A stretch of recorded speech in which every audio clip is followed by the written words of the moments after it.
Ladies and gentlemen, we are live. Welcome into Chat Sports' coverage of the 2026 MLB Draft, of course, presented by Prize Picks. I am your host, Jack Lotteray. I've got Xavier Pon with me. He is the producer of today's show, and he is also one of our draft analysts as well. We have you covered for the entirety of the first round, plus the comp picks and all the fun picks at the end of round one, and then we are going to have draft grades at the end of today as well. Xavier, we're here. It's draft time. How are you doing today? I'm feeling pretty good. Obviously, the draft is probably one of the more diehard seam head things. You got to be a sicko to be watching the MLB draft, and it is one of the crapshoots of all crapshoots. It's, I think, easily the biggest crapshoot out of any of the professional teams, and that includes the NHL, where we don't see a lot of guys for 4 years. There are potential times where we don't even see these guys for 5 years going into and making a big league difference. But I mean, it should be a pretty good. I think this is one of the more well-rounded in terms of talent in the MLB draft. I think this is one of the more well-rounded draft classes that we've had in quite some time. I think, obviously the big names aren't quite there, but I think there's a very good bit of talent and everyday contributors in this draft class. The MLB draft's always interesting to me because, like you said, you're not going to see a lot of these guys for years. Like, there's a lot of projection involved. There's high school prospects involved in this as well. And the draft is just different because you've also got slot values. You might take somebody because they're cheaper. Like, there's a lot more that goes into this draft than the other drafts. And so I'm very interested to see how it plays out. Let's get into the brass tacks, though. Shout out your favorite MLB team for us. If you're live on the Red Sox Rundown, spam your Sox in the chat. If you are live on Chat Sports, spam your favorite team. Of course, my favorite team is the Boston Red Sox. We are also live on the Red Sox Rundown. Xavier, I think we know. I think we have a pretty good idea of who your favorite team is, but it is the San Diego Padres, which, conveniently enough, the Red Sox pick number 20, Padres pick number 21. We can't get away from each other, man. We cannot get away from each other. But shout out your favorite teams down below in the comments. We also have a countdown clock ready as well if we want to put that up. I see Joseph in our main chat. He's a Yankee fan. Boo. Boo. I see Al is a Phillies fan. I see Jack says go Rays. Enrico is going with the Dodgers. Joseph's going with the Twins. Of course, in the Red Sox Rundown chat, I see my mom in there. I see James in the Red Sox Rundown chat. Type in their Sox. Mikey saying Pirates in the main chat.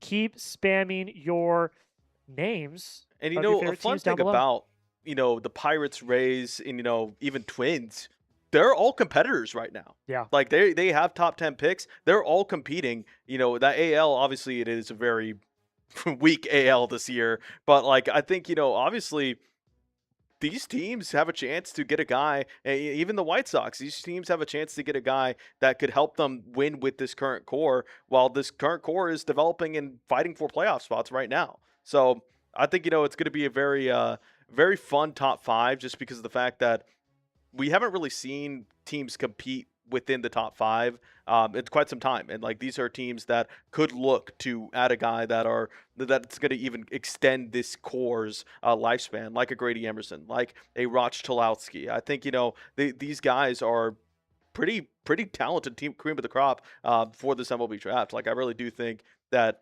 obviously you're not going to see them for a little bit, but 2-3 years, we're talking about a generational guy for the Twins, for the White Sox, for the Pirates. Like, these are teams that are looking at their current core as their nucleus, and having a top 10 pick, that's really good stuff for them. Yeah, I mean, look, like, there's been a lot of surprise teams this year.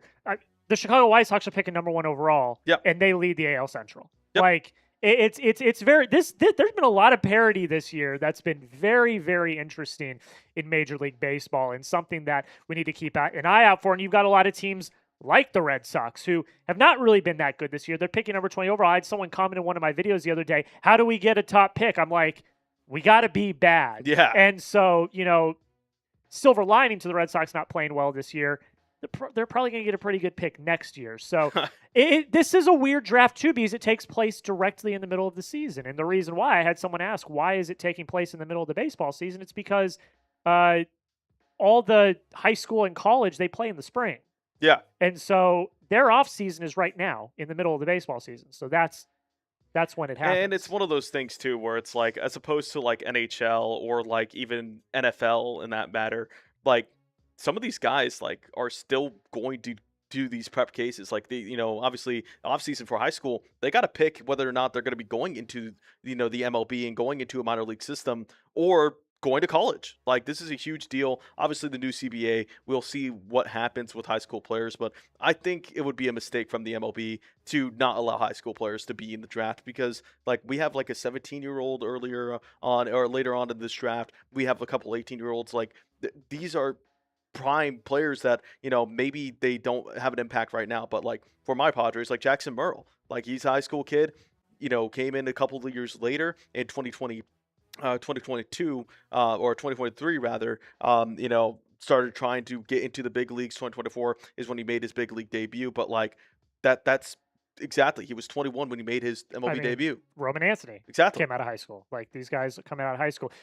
Grady Emerson could go number 1 overall. Like that, like he's a high school player. Like it's something to watch out for. We're going to talk about the number 1 overall pick coming up here in a second, but I do got to give everybody a shout for the sponsor of today's video. You guys know them. You guys love them. It is, of course, Prize Picks. Prize Picks is the sponsor of today's MLB draft coverage. It is the place to go if you love daily fantasy sports. If you want to make a lineup, it's incredibly simple. All you do is pick more or less on 2 to 6 player stat projections. If you get your picks right, you could cash in. And Xavier, if you want to come up for this as well, we put together a little duo lineup today that we're going to be following throughout the day. Here's what we came up with. Munetaka Murakami, I put that one in, more than 1.5 hits, runs, and RBIs. He's going to be in the home run derby, which is going to be absolutely electric. I think he's going to have a good day. My pick for the Red Sox, I went more on 0.5 hits for Anthony Siegler. He has been the spark plug in this Red Sox lineup over the past few weeks. And then Xavier, you went with Fernando Tatis. Fernando Tatis has been easily the best hitter for the Padres in all of the last month. He's been looking at himself at second base and right field, splitting those pretty evenly, and he's been raking. I think, obviously the Padres have been slumping as of late, but a huge spark plug is Fernando Tatis at that leadoff spot. He could easily be well over that 2.5 projection today. And that is our lineup, ladies and gentlemen. You can tail it, you can fade it. Just make sure you do it at Prize Picks. And ladies and gentlemen, we have a new user offer for you as well. If you download the Prize Picks app today with the link that I'm putting in the comments and description right now, and you use code HMA when you sign up, you're going to get $50 in lineups after you play your first $5 lineup. That's a fantastic deal. One more time, use code HMA, $50 in lineups after you play your first $5 lineup. The link to download the app is going to be in the comments and description of today's show. Thank you so much to Prize Picks for sponsoring the Red Sox rundown. Let's actually go to the weigh-in forward. Let's ask the question about number 1 overall. I want to get everybody's take because the number 1 overall pick kind of up in the air. There's a lot of speculation, a lot of unknown around the number 1 overall pick this year. Grady Emerson, Roch, Cholowsky, Vahn, Lackey, all names that have been discussed. I think Emerson and Cholowsky probably more than Lackey, but he's still there, though, and he still has a case to go number 1 overall. So I want to ask everybody in the chat right now, who's going to go number 1 overall in today's draft? Type GE if you think it's going to be Grady Emerson, the shortstop out of high school. Type VL if you think it's going to be Vahn Lackey, the catcher from Georgia Tech. Or type RC if you think it's going to be Roch Cholowsky, the shortstop out of UCLA. And we can kind of break down every one of these players respectively. Grady Emerson obviously is the talk of the town when it comes to the high school side of this draft class because of the fact that, he's been projected to be really good. Obviously, it's one of those things where he just looks so good coming out of high school. I think, obviously we don't have his stats, but like the good thing about him is that actually you can't see his stats here with his high school stats. Just unheard of. 500 batting average, 1.661 OPS, 7 home runs, 42 RBIs. And you may say, oh, well, that's, high school level. The thing is, he's playing against the cream of the crop. And like, I think obviously with Grady Emerson, you're going to be projecting a lot just because he's out of high school. He's committed to Texas. He's going to be obviously asking for a lot. But, MLB Pipeline has his hit tool at 65, power tool at 55, and like his fielding and arm are both at 60. 5-tool player. I think one of the things I saw when scouting him, he's just so smart. He's really smart. And you don't really see that a lot when you're coming out of high school. I was watching Baseball America's last staff mock draft that they did this morning, and the person that picked Grady Emerson said that he is potentially the best pure hit tool hitter in this class alone, not just prep prospect in general. And I agree. For them to have that type of praise for a prep prospect, to say he has the best pure hit tool in the entire class with a whole bunch of really solid college players as well, that says something. Yep. Grady Emerson is a baller. He is fantastic when it comes to his hit tool. His hit tool is really his calling card. So that's something to watch out for. But then, and this is the one that I think we've gotten over the draft process, have gotten a little bit of prospect fatigue. Yeah, I agree. I still think it's going to be Roch Cholowsky. I think that he has everything that you could possibly want from a number one overall prospect. Yeah. He's got solid hit tool, solid power progression, really good at short. Like, he's got all of the traits that you look for in a major league player. So he did move to number 2 on MLB Pipeline. They moved Grady Emerson up to number 1. But I do think that's a little bit of prospect fatigue. Because Cholowsky's been like the guy forever. And like, the thing about Cholowsky is like, yes, people are going to get a little bit weird about his power tool, because the fact that, his swing doesn't necessarily translate that well in terms of power. So I think that that's going to be the one knock against him, because the fact that, a lot of people love the power, obviously 21 home runs at UCLA in his final season. But like, the one thing that really tracks with me is that the fact that he can hit all over the field. And, the Big Ten is no joke when it comes to college baseball. They're really good. Obviously, it really does, turn into one of those things where you're looking at, his power tool and you're, like, well, he's going to be a power hitter. I really do think he's going to be really underrated in using his hit tool overall. Obviously, the fielding's a little bit lacking sometimes, but I do think that he has the tools to, be a plus fielder in the MLB level. But one guy that's going to be flying under the radar a lot, Lackey's really good, man. He is really good. Plus defense as a catcher, really good hit tool as a catcher. Those are rare to find. I mean, you could look at guys like, the top catchers, Cal Raleigh, just like those guys, when it comes to having a plus hit tool and having good defense, that's important. That's really good. I just think that it's going to be very interesting. I think the White Sox are ultimately going to go with Roch Cholowsky. Yeah, a note I put for Vahn Lackey, I said this could be one of the safest position player picks of the entire draft this year. He has an incredibly high floor due to his athleticism as a catcher, athleticism that you do not see very often. He is viewed as one of the best athletes in the entire class, and he's at a premium position. And like you mentioned, that excellent hit tool. He hits the ball to all fields. He has a very advanced strike zone awareness. Like, he could be one of these rare, really, really solid catching prospects that we have not seen in a long time.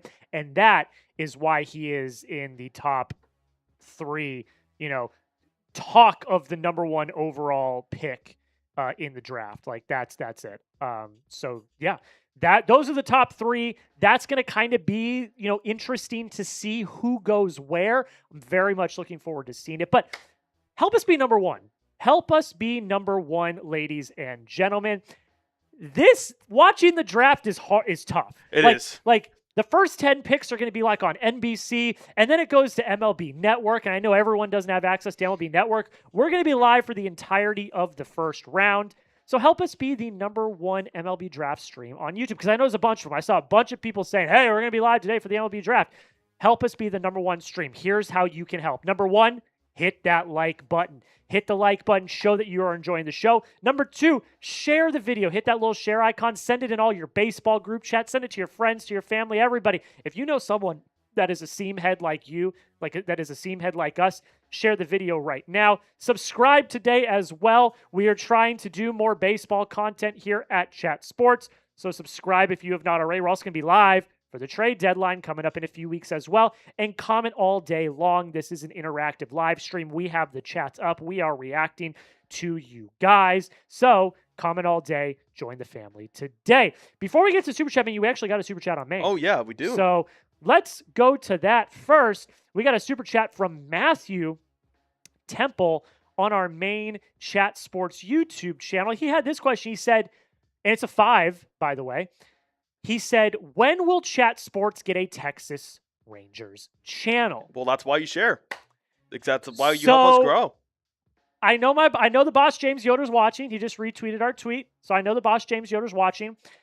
The Red Sox Rundown is our one and only baseball channel right now at Chat Sports. You know why? Because it is an unproven commodity. Chat Sports is really good at the NFL. They're really good at NBA. They're really good at college football. Baseball is still kind of a new entity within Chat Sports.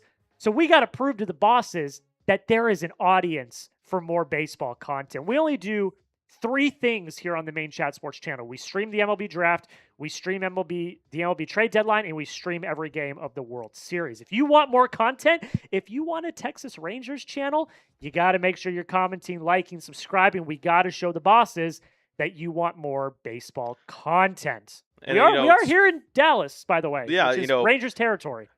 Speaking of the Texas Rangers, giving you a little bit of a preview of our Super Chat menu. Texas Rangers are one of the teams where they're fighting in that AL. I believe they are still the 3rd wild card spot right now, and they might not be, but I think it's. But even then, they're fighting for the division right now, just because.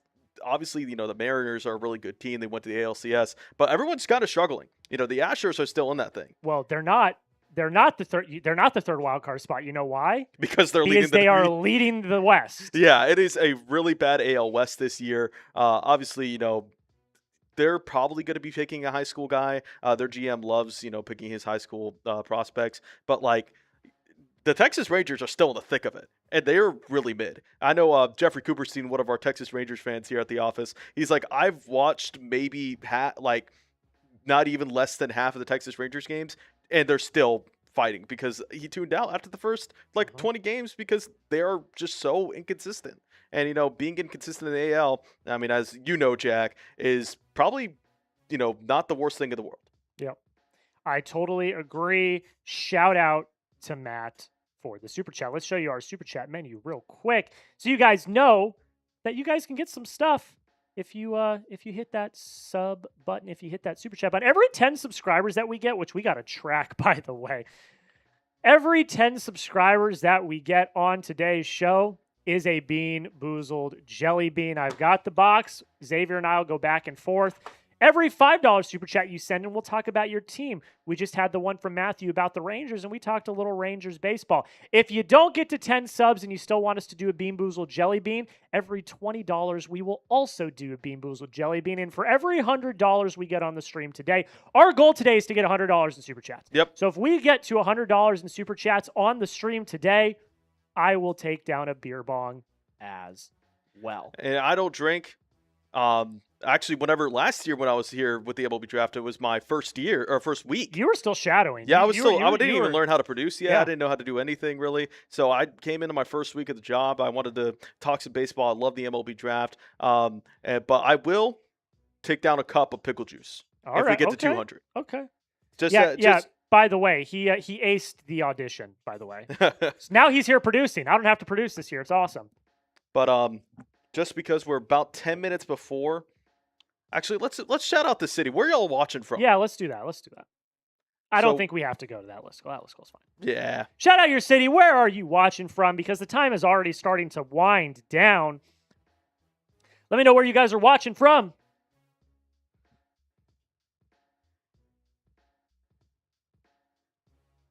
Shout out to everybody in both chats.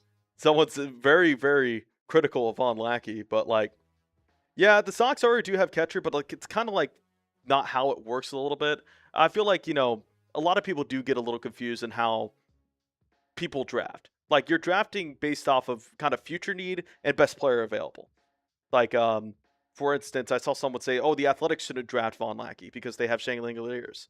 Are they going to have Shane Langoliers in 3, 4, 5 years? Exactly.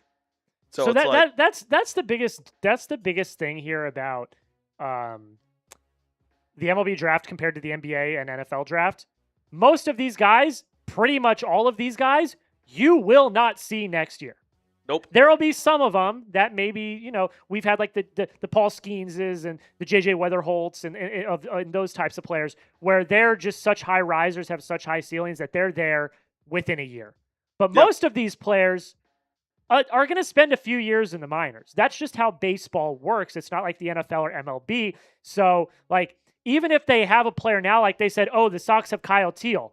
Yes, they have a young catcher, so that probably doesn't make a lot of sense, but you never know. And by the way, Vahn Lackey, like, first base, maybe? Doesn't have to be moving to the outfield, like, doesn't have to be a catcher. Like, he's got that type of athleticism that could translate to other places in the park. But yeah, that's kind of a difference. All right, I'm going to give some shout outs here.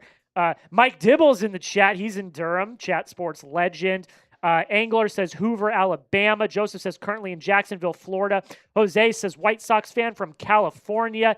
Adnan says the past Texas. Williams in Germany. Wow. There we go. Marcus says Barcelona currently, but What normally time is there? Cleveland. Coach says California. Paranormal says Annapolis, Maryland. Jason's in Chicago. Tycoon says Planet Earth, baby. No. Hoop says Chicago. Jack says Tampa. Joseph says Minnesota. Jason is in Sacramento. I see Crimson Cowboy in Jasper, Alabama. Hoops Minister is in Chicago. Wish is in Seoul, Korea. That's pretty sweet. Awesome. International, baby. International. Joseph's in Minnesota. I see my mom in the main chat as well saying Red Sox. Over to the Red Sox rundown. Parker's is saying Vaughn Lackey. Robert's in Clarksville, Tennessee. Joseph's in Boston. Garrett's in Middleton, Indiana. I see Logan in Pennsylvania. Parker's in Plattsmouth, Nebraska. Isle Paints on Nantucket Island. I went to Nantucket last summer. Oh, just awesome. Awesome. Awesome. Eric's in Philly, but it's always let's go White Sox. Garis is in the Bronx, New York. Alexander's representing Massachusetts for the Sox. Back over to Maine.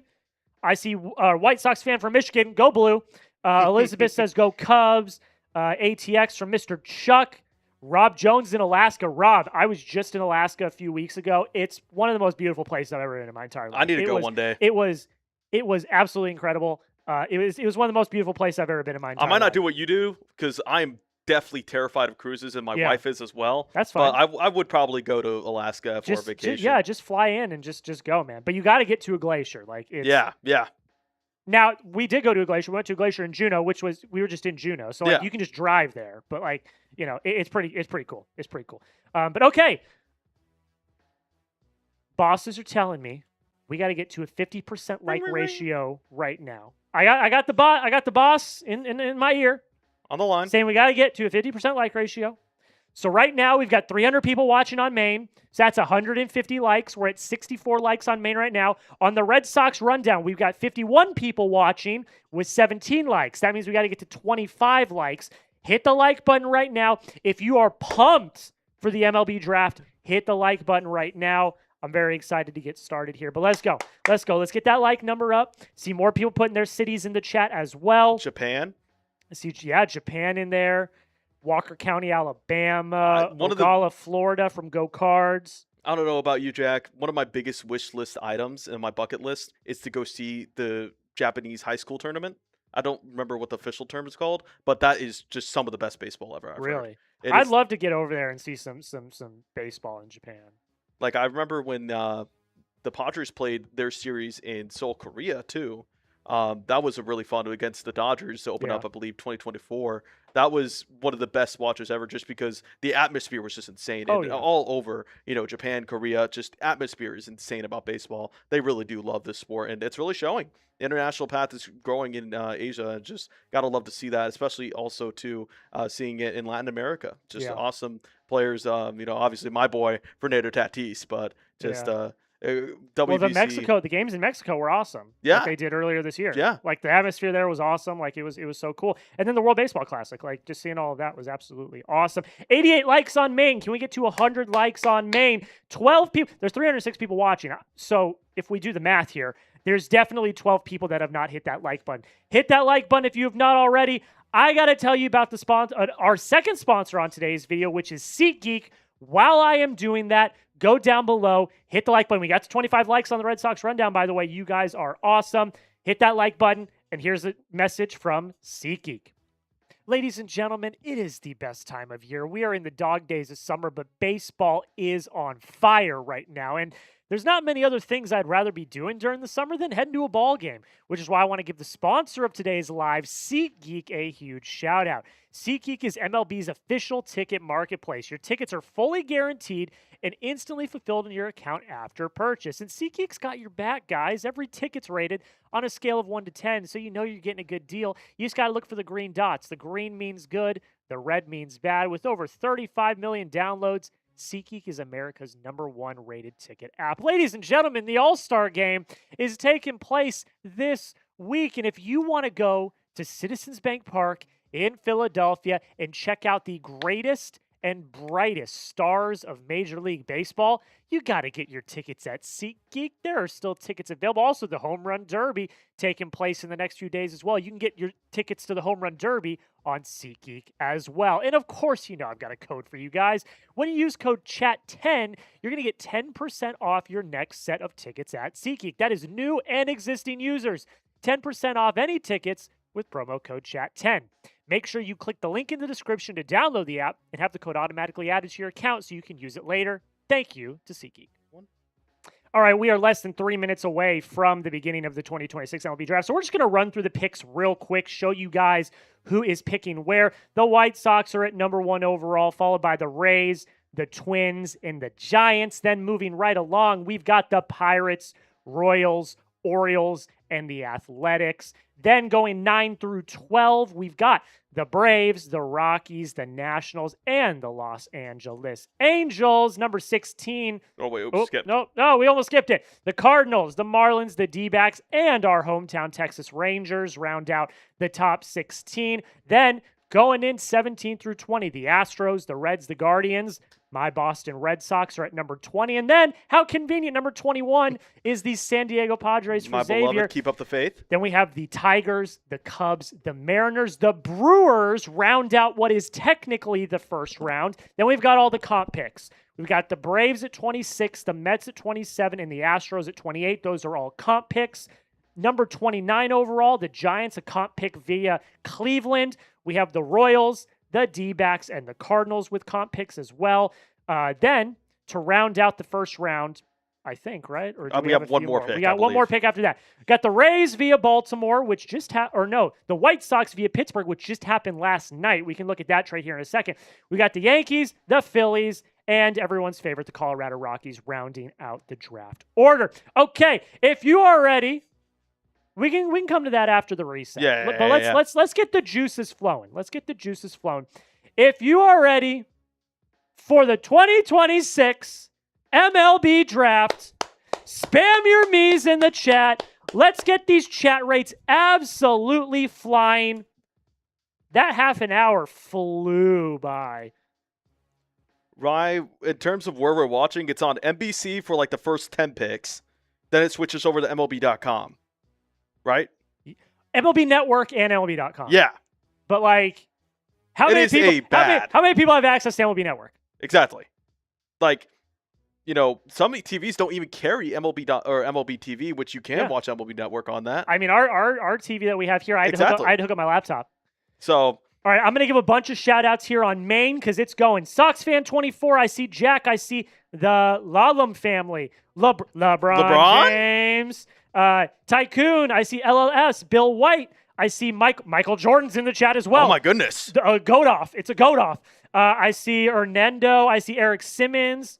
I see Tia typing me over on the Red Sox rundown. I see my mom. I see Parker. I see King of MLB Edits spamming their me's. Keep spamming your me's, ladies and gentlemen. Yadam says their cousin is Justin LeBron. Oh, really? Yeah. I really love Justin LeBron's game, Who said man. that? On Maine. Oh, I see you. I see Adam. Y Adam or Yadam. That's awesome, man. He's going to go top. I hope he slips to 21. He's going to go top 10. There were some rumors that some teams in the later picks are trying to drive his price up. Yeah. So that he does not get picked. exactly. Keep spamming your me's in the chat. It's almost time. Let's take a look at the chat rate on Maine. Where are we at with chat rate on Maine? 74 chat rate on Maine. Can we get that up to 100? Bright Sports Cars says, start the dang stream. The stream is here, ladies and gentlemen. Yeah, we're here. We're looking at the intro graphic on NBC. It has not started yet, my friend. Quit. Stop it. Stop yelling at me. Stop yelling. Hoops Minister says, my nephew is Grady. And Grady then Alex Emerson? says, I go to high school with Grady Emerson. I feel Yeah, like a lot of Texas. I feel like we're getting trolled, but maybe not. Maybe not. Well, it is Texas. Maybe, but I do feel like because they said they were from Texas early. Okay, maybe. Keep spamming your me's in the chat. Yeah, my uncle's actually Bruce Lee. My dad was hey, look, my dad was drafted. That's actually real. My dad was actually drafted. So yeah, my dad actually did go to Michigan State. I know you're a big Michigan guy. Jay Rez says Justin LeBron's my non-blood family member. Oh, okay. That's definitely a troll. Maybe. I don't know. Maybe we're just trolling now. I don't know. Keep spamming your me's. I'm very excited. While we're getting ready, because they're doing their little like build up, because this stuff never starts on time, of course. While we're getting ready, I just want to ask the people who their favorite prospect is. Let's see. Where is this? I had it. Might have to read only. Nope. All right. Who's your favorite prospect in the MLB draft? Let us know in the comments. Xavier and I will each give ours. Will you be mentioning the pick's hometown? Do we have hometown in the graphic? Believe so. Let me double check. Yep. We do have hometown. Well, we're on it. We're on it here. We've got hometown in the graphic. By the way, shout out to Sam Brown. Yeah. He's about to go on vacation. Or no, he's not. He's on vacation. He's not going on vacation. He's going to Cincinnati, to the Cincinnati office. Totally. But shout out to Sam Brown. He got all the graphics ready for us. Xavier and I, we did all of our notes over the past few weeks. I was up last night doing my last 10 player notes. Someone's a little bit of a procrastinator here. We don't need to go down the list again of everything going on. But Sam got all the graphics together, and then we just kind of filled in everything else. So shout out to Sam Brown for getting all of this stuff together. We would not have been able to do it without them. Dude, can you tell me where to see the live stream of the MLB draft? Because I couldn't find the source. Right here, buddy. Welcome in. Let's do it. All right. Let me know your favorite players down below. I'm going to tell you my favorite player is Daniel Jackson. I freaking love this guy. Maybe it's just because I've been looking at players that the Red Sox could be drafting. But either way, this guy is just electric. He won the Golden Spikes this year. He became the first D1 catcher to ever record 25 home runs and 25 stolen bases in the same season. Yep. Excuse me? And he's like, there are people mocking him to fall out of the first round, which is ridiculous. It's just ridiculous. He's got plus raw power to all fields. He has improved his hit tool over the last few years. He's reduced his strikeout rate, which is a really big concern for him. He's an athlete. He's got defensive versatility. If you don't want to put him at catcher, maybe put him at first base. Guys, is this the Tristan Casas / Wilson Contreras replacement? I don't know. Because here's the thing is he needs, one of his biggest critiques is he does actually need to work on his skills behind the dish. Like his receiving, his throwing accuracy needs to work on that a little bit. That's one of his biggest things. He's also a little bit of a swing and miss concern as well. But overall, he's going to fall if the Red Sox could get him. If the Red Sox get Daniel Jackson, I'm going to be maybe the happiest man on the face of the earth. And I got a guy who's also projected to be out of the first round in Zion Rose. And I know it's my Padres bias on this.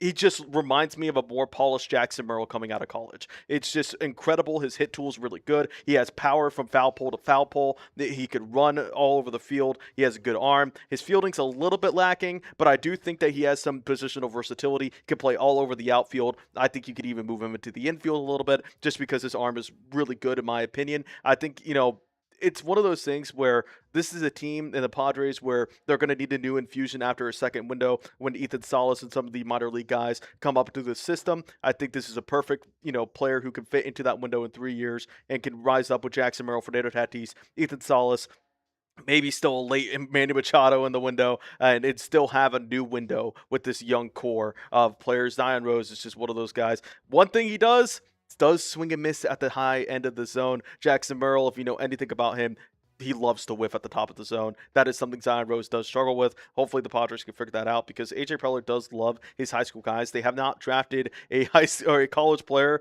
in the first round since I was in 7th grade in 2016. So maybe not, but I just love Zion Rose's game and how it projects to the MLB, man. Athlete. He is. Athlete. He is an athlete. You said you were in, what grade were you in 2016? 7th grade. I graduated high school in 2017. That's crazy. Yeah. That's crazy. Like I said, last year when I was my first week on the job, I was still 20. I know. It's crazy to think about. So they're still talking. They say the White Sox are technically on the board. They're asking how chaotic will it be. I think it's actually pretty set in stone. I don't know. I think it should be. After the top 6, it's kind of a crapshoot. Like, the top 6, like, not order, but there's like 6 prospects that are like, they're going to go top 6. Yeah. But then after that, it's kind of a crapshoot. What I want to do right now is what did I want to do? I want to do retweet, pin tweet. Can we do that, Xavier? Yep. What I want everyone to do for me right now, help me out right now. If you could, I would really appreciate this. If you could retweet our pin tweet, I'm going to put it in the link right now. I'm going to put the link in the chat right now. It is a link to the stream. It is a link to the stream. And I want to get as many people in here as possible. We already have 750 people watching on Maine. We have 100 people watching on the Red Sox right now, which is absolutely crazy. I want to get as many people in here as possible. So if you have not already, retweet our pin tweet. I am going to give shout-outs to everyone that retweets the pin tweet right now. Let me pull it up. We've already got 7 retweets, so let me do this. Andrew Connell quote tweeted it, so shout out to him. Shout out to Mitchell Renz, James Yoder, Jeremy Beedling. Shout out to Deb, Reed Barkus. Shout out to Moose. I'm going to give shout outs to everyone retweeting our tweet because the round 1's about to kick off. Shout out to Xavier Pond. Yeah, I forgot to do it right now. Go on down there right now and retweet our pin tweet. David said he did it. I'm going to see David. We'll see about it, David. Did you do it, David? Did you do it? Because I can look at it right now. Are you Deb44, David? That actually might. Yeah. Oh, that actually is. That is. It's D. Ebert. Yes, that is you. Shout out to you, my friend. We got a couple of people asking to look at some prospects. We'll look at them when we have some downtime. But if you want to get a prospect on, you could always. Yeah. So not only $5 talk about your team. We'll also, if you send in $5, we'll talk about any prospect, and we'll go in depth on any prospect you want. Exactly. I will say this, though. The first 10 picks is going to be an hour and a half. Yeah, so we have plenty of downtime. So we're going to have plenty of time in between each pick to talk about it. We do have a few more retweets that I wanted to get to. And it looks like we did get 20 subs. Big Football Guy also tweeted it as well. I'm a big football guy as well. Shout out to Shannon as well for retweeting our pin tweet. Okay, so that's 2 Bean Boozles then. So we'll both do a Bean Boozle. Okay, I'm not. Oh, you can't look. Don't cheat. We've got to look at the. We got to look at the White Sox War Room. All right, I'm not looking. Very nice War Room. This is either. I think this is either peach or barf. Oh, that's great. I did a handful of these one time. I think that's peach. Wait, for real, the draft is today? Yes, the draft is today. It's literally about to start. All right, so this is, I believe this is either wet dog or banana. Oh, boy. Let me see. No, I don't think that is. Or is it strawberry or dead fish? I think it's that because the banana one's more yellow. Okay. Definitely dead fish. There we go. So I got lucky. You did not. If you want to see us take down more Bean Boozled jelly beans, every 10 subscribers, so subscribe if you have not already, which can we take a look at the sub counter here in a second on Maine? Or $20 is a Bean Boozled as well. Let's take a look at our sub counter real quick, which, by the way... I need to get up. Yeah, didn't have that prepared. That was on me, too. I didn't have that ready to Here, I got it. Don't worry. Oh, let him cook. Let Ponzi cook. That's our super chat menu, by the way. It goes directly back to Chat Sports. so that we can continue to do more baseball content for you guys. Like I said, we're going to be live for the trade deadline, which is in a few weeks. We're also going to be live for every game of the World Series. I've done that. I think this will be my 3rd year in a row. If you want to take part in those too, you're more than welcome. I am. This year I am going to. So, as well as the trade deadline. Yes. Oh, I need you for the trade deadline. So make sure you hit that subscribe button. You aren't getting a dime. Stop begging. Well, we already got a $5 super chat, Jackson. So, and we just got another one from S. Young. So, hey, look, you don't have to. You don't have to. Look, donating's not required. We highly appreciate it. If you cannot do it, there's no obligation. All we ask is that you comment, like, sub, do all of those things. Do the vertical line. Oh, yeah. You're right. So, that's all.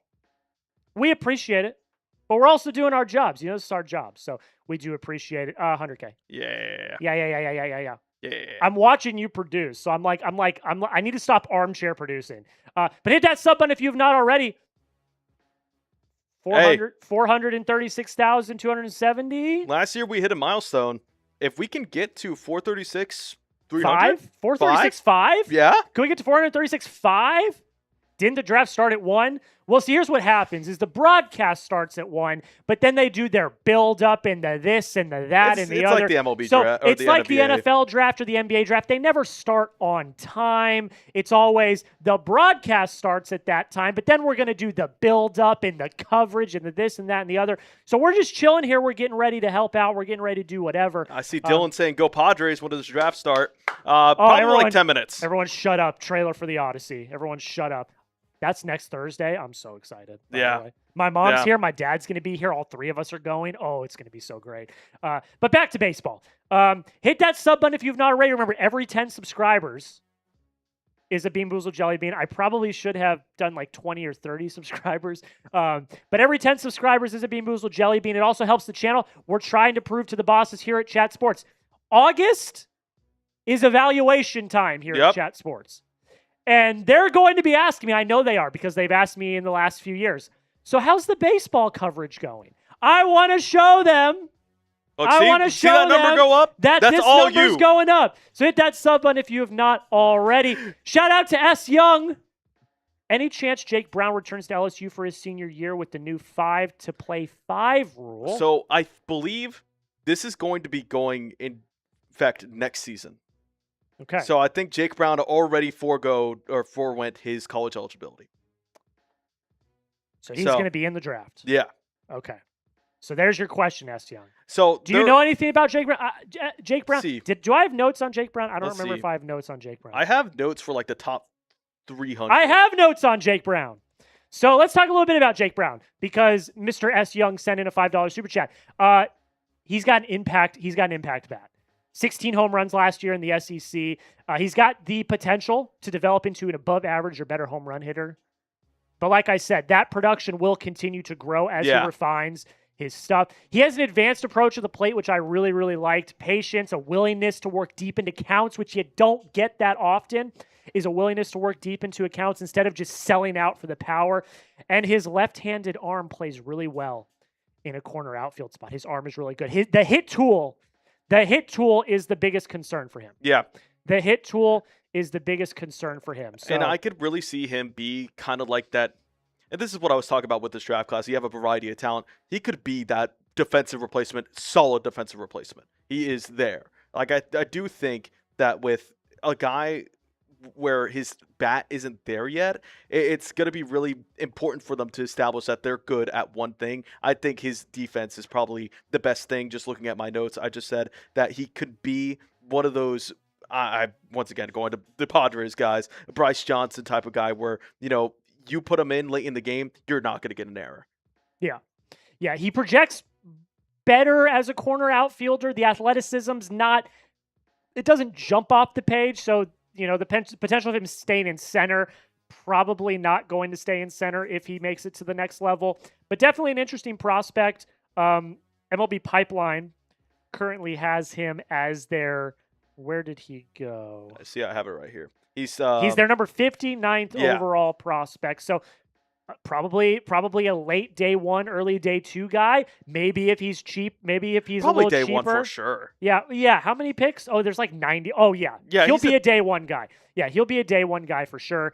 Someone to look out for, though, as maybe, a sneaky round 2, round 3 pick for somebody. Because the thing is with Jake round 2, additionally, is that he has bat potential. Yeah. So, like, the potential's there. It's there. It's just like, when you're talking about the MLB draft and these guys, is that, like, especially college guys, you want to see their bat be a little more developed. Yeah. It's just really hard to justify spending a pick on some of these guys when their bat isn't there and you're projecting. And that's just one of those things where you have to. Probably my favorite super of the day. That might be my favorite super chat of all time. I'm not gonna lie. Look, I don't want to disparage anybody ever. I don't want to talk crap about anybody ever. But that super chat's pretty funny. Before we get to that, though, let's bring up the who goes number 1 overall weigh-in again, because we're getting a lot more people in the chat. 750 people watching on Maine. We've got over 100 people watching on the Red Sox rundown. The biggest question of the day: who is going to go number 1 overall? Are the White Sox technically on the clock? I don't even know yet. We haven't seen Manfred yet, so they might not be. But let us know in the chat. Then we've got some more super chats we're going to get to. But let us know in the chat right now who's going to go number 1 overall. It's between 3 guys: Grady Emerson, Vahn, Lackey, Roch, Cholowsky. I still think it's going to be Roch. Me too. Think Xavier thinks it's still going to be Roch as well. But you let us know in the chat right now. GE for Grady Emerson, VL for Vahn, Lackey, RC for Roch, Cholowsky. Let us know who you think in the chat right now. It's going to be one of these 3 guys. We don't really know. We're going to see, but it does seem like it's going to be one of these 3 guys. DK is going RC. I see Cattle going with Grady Emerson. Official Peyton is also going with Roch, along with Talking Sports. J-Rod's going with Vahn Lackey. The first Vahn Lackey I've seen. Ryan Bray's going with Grady. Tomas is going with Grady as well. Lyer's going with Roch. Wish is going with Grady. See, the thing is with Emerson that Mr. Shannon points out is unless Emerson could breeze through the system ASAP, he could. He's got, again, one of the biggest notes, one of the top notes I have on my scouting report for Grady Emerson is he could potentially have the best hit tool of the entire class. Not just the entire prep class, the entire class. And as a prep prospect, that's incredibly impressive. So I don't see why he couldn't. Yeah. But again, if you're the White Sox, you also have a shortstop already. So I do see a couple GEs, and I did see a lot of people watching from Texas. Could be correlated. That could be related as well. They want to see the hometown kid go. Yeah, so there we go. Let's get into some supers. Crystal Lottery, or your mom, That's rather. my mom. She wants me to do a Bean Boozled. She loves to put in the 20s to do a Bean Boozled. Hey, Jack and Xavier, excited for the draft. Thanks for the awesome live coverage. Go Sox! You already know. Go Sox! I'm going to do a Bean Boozled. Man. Oh, God. Oh, what is it? Wait, this one, I can't. That's not even a full jelly bean. I can't do that one. But I'll do another black one. It's either licorice or burnt rubber. I love licorice. But burnt rubber is one of the worst that you can get. Talking Sports says, when does the draft start? We don't know. Licorice, baby. Let's go. I'm 2 for 2 on the day. I'm going to be 2 for 2, too. Shout out to my mom for the $20 super chat. Every $20 is a Bean Boozled jelly bean. Michael said wasn't going to super, but F Jackson. We have fun here, but this is a fun show, man. Shout out to you, Michael. Shout out to you. That's hilarious, brother. I appreciate that. Thank you so much, my friend. I can't really read. Can you push that? It says Ravery Sports Podcast. Baltimore Sports. Okay.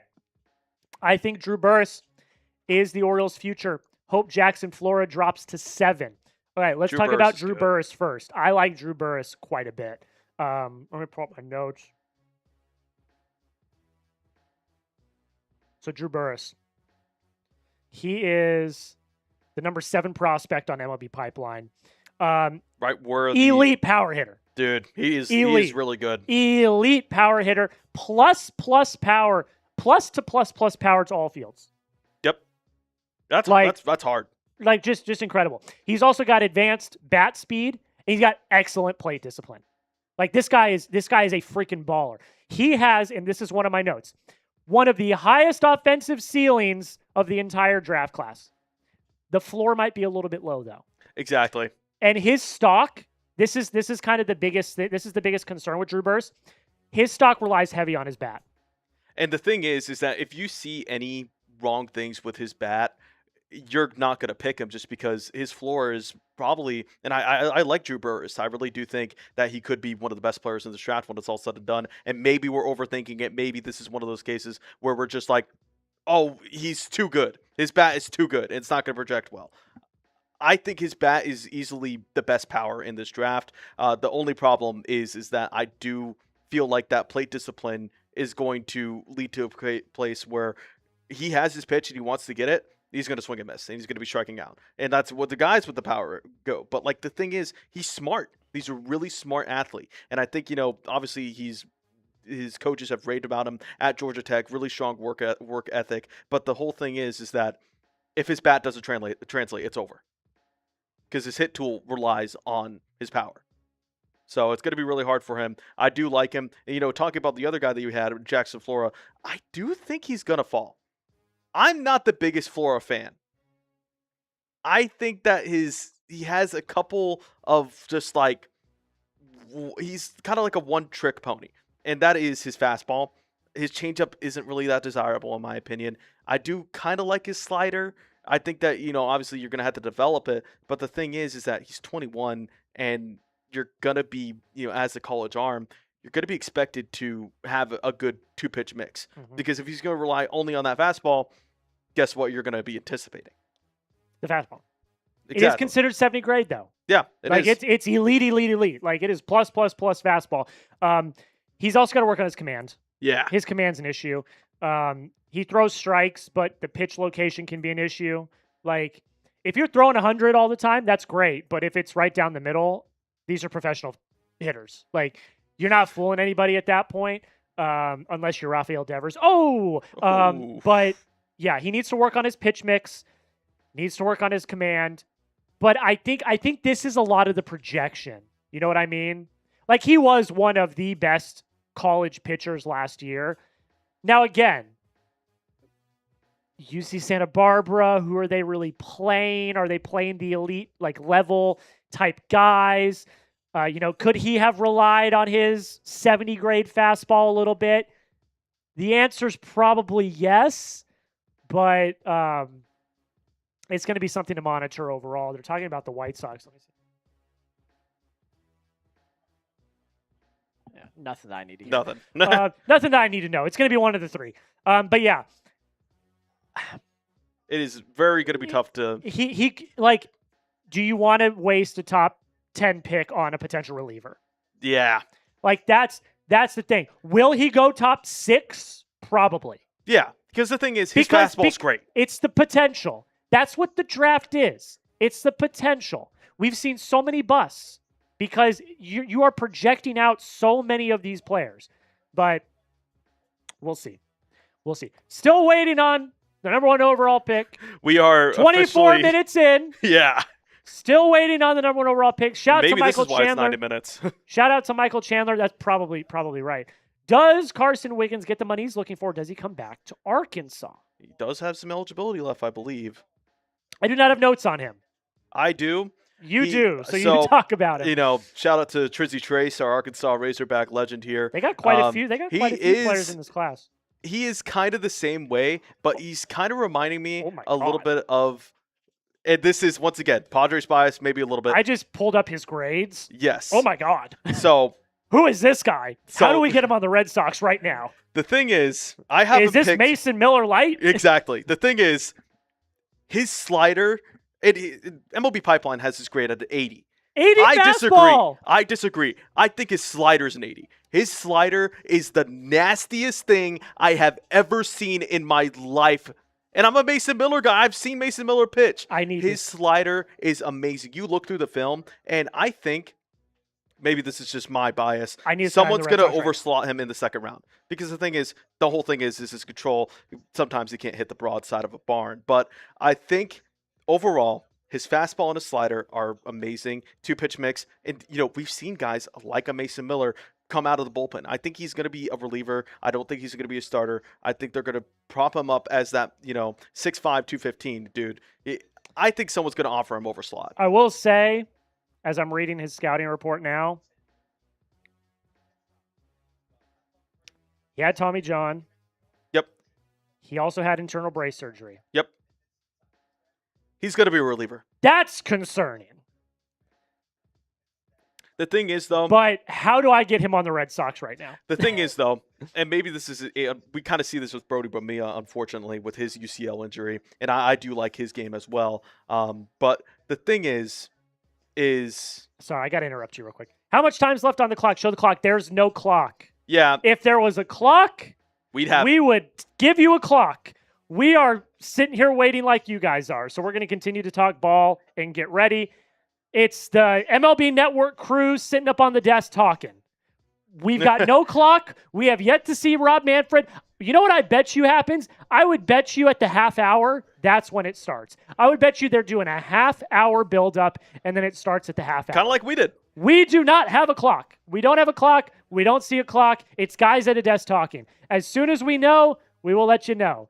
Carson Wiggins, you're a Boston Red Sox. Let's go. So the thing is that I think he'll probably go in a second. Someone's going to offer over slot value. Yeah. So expect a team like the Padres who love the underslot and the Red Sox who love going underslot in round 1 and then going over slot in round 2.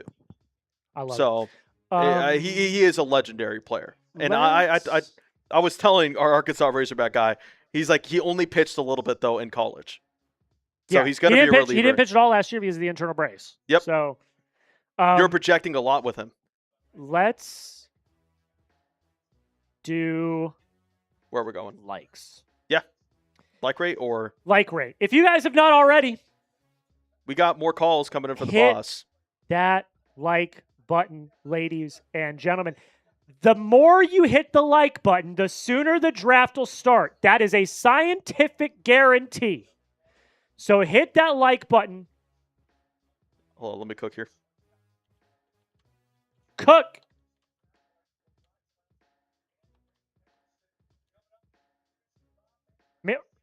I told you, that's what they're doing. At the half hour, Rob Manfred's going to come up. If you want the draft to start, hit that like button.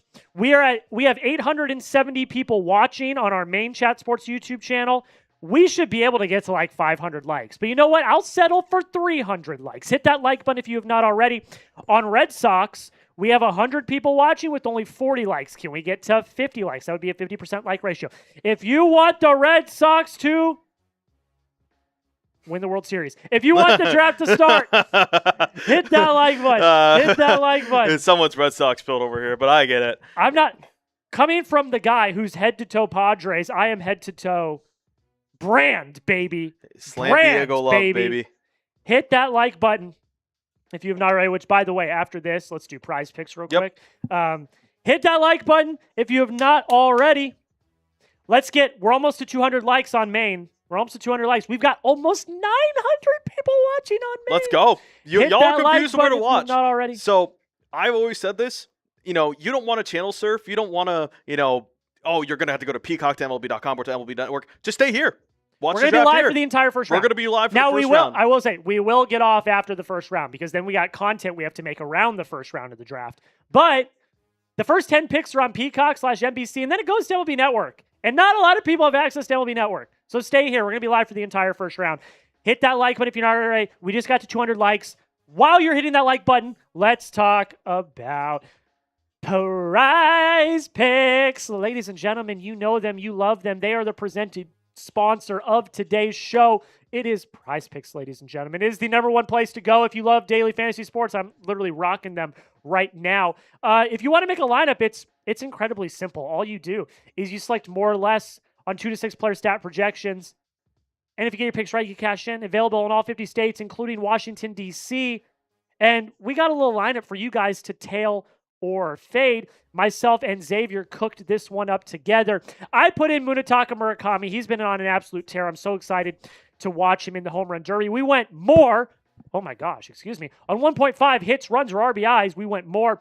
I took Anthony Siegler for the Red Sox, more than 0.5 hits. And then Xavier, who did you take? I took the Demon on Fernando Tatis just because I think he's going to rake tonight. I think, obviously, Padres are slumping, but Fernando Tatis has been one of the most electric hitters over the past month. He is going to hit that 2.5 over hits, runs, or RBIs. He's taking more on that, and this is a nice little lineup right here. What is it? $5 to win 31.25. So just an incredible lineup here. You can tail or fade us. And that's it, ladies and gentlemen. We got a fantastic deal for you as well. If you download the Prize Picks app and sign up today, when you sign up, if you use code HMA, you're going to get $50 in lineups after you place your first $5 lineup. One more time, $50 in lineups after you place your first $5 lineup. Use code HMA. Shout out to Prize Picks for sponsoring the Red Sox Rundown.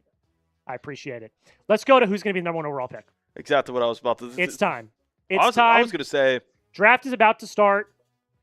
Everyone sound off in the comments. Who's going to go number one? Someone in my Red Sox chat probably was putting out fake news, but I'm going to look overall. They said, you are a bit behind. They took Roch. The draft is going. They took Roch first. We're on cable. And also, I have the tracker up.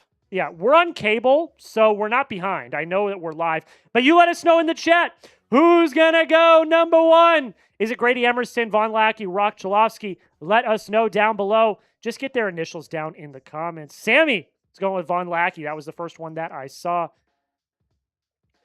And I really do think, we talked about this a little bit before, is that we've kind of got some prospect fatigue with Roch.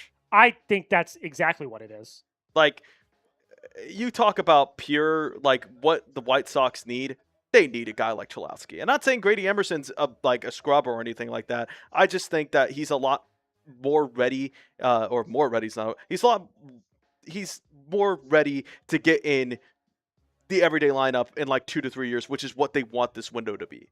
So, like, you got to look at windows, you got to look at time periods, and that's why I honestly think the MLB draft is the most intriguing draft out of the all major league sports, is because you're not drafting because of now, you're drafting for the future.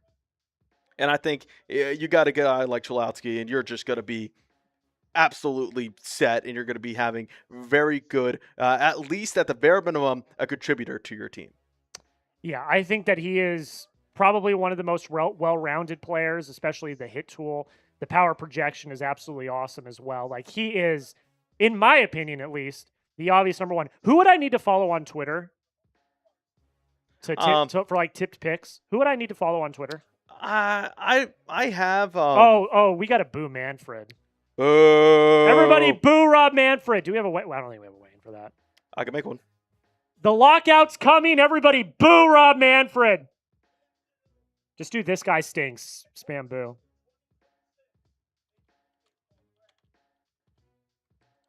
Man, I don't know how to type, man.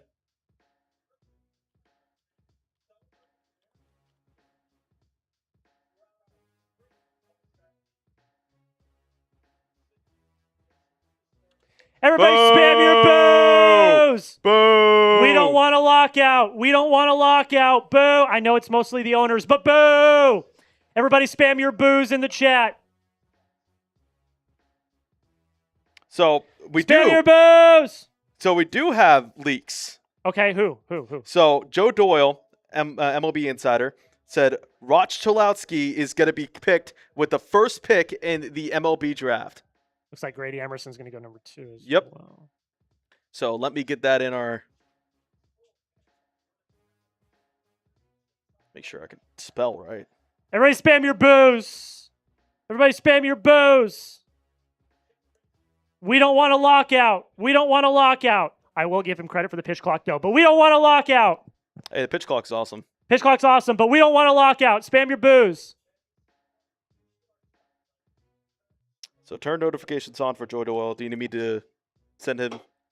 I have him up now. Alrighty. Noties are on. Noties are on, guys. We got to see the first few picks, though, to make sure that, like, I would assume he's got the information. I have it in the database already. Okay. I would assume he has the information, but, like, just to be sure. And also, shout out to that chatter who said Joe Doyle. Yeah, shout out. Whoever said it was Joe Doyle, shout out to you in the chat, my guys. Shout out to you. All right. Dude. Rob! Man, he's just yapping. Dude, come on. He's just yapping. You're worse than Raji. Come on. He's like, just get into it. Come on. Y'all say we're yapping. Yeah, you guys think we're yapping. White Sox are on the clock. We're almost at 300. We are 2 subs away, guys. I believe we have like 800 watching.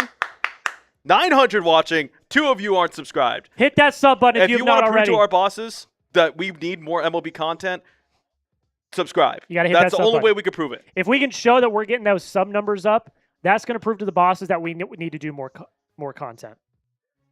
He needs to do it before that. Okay.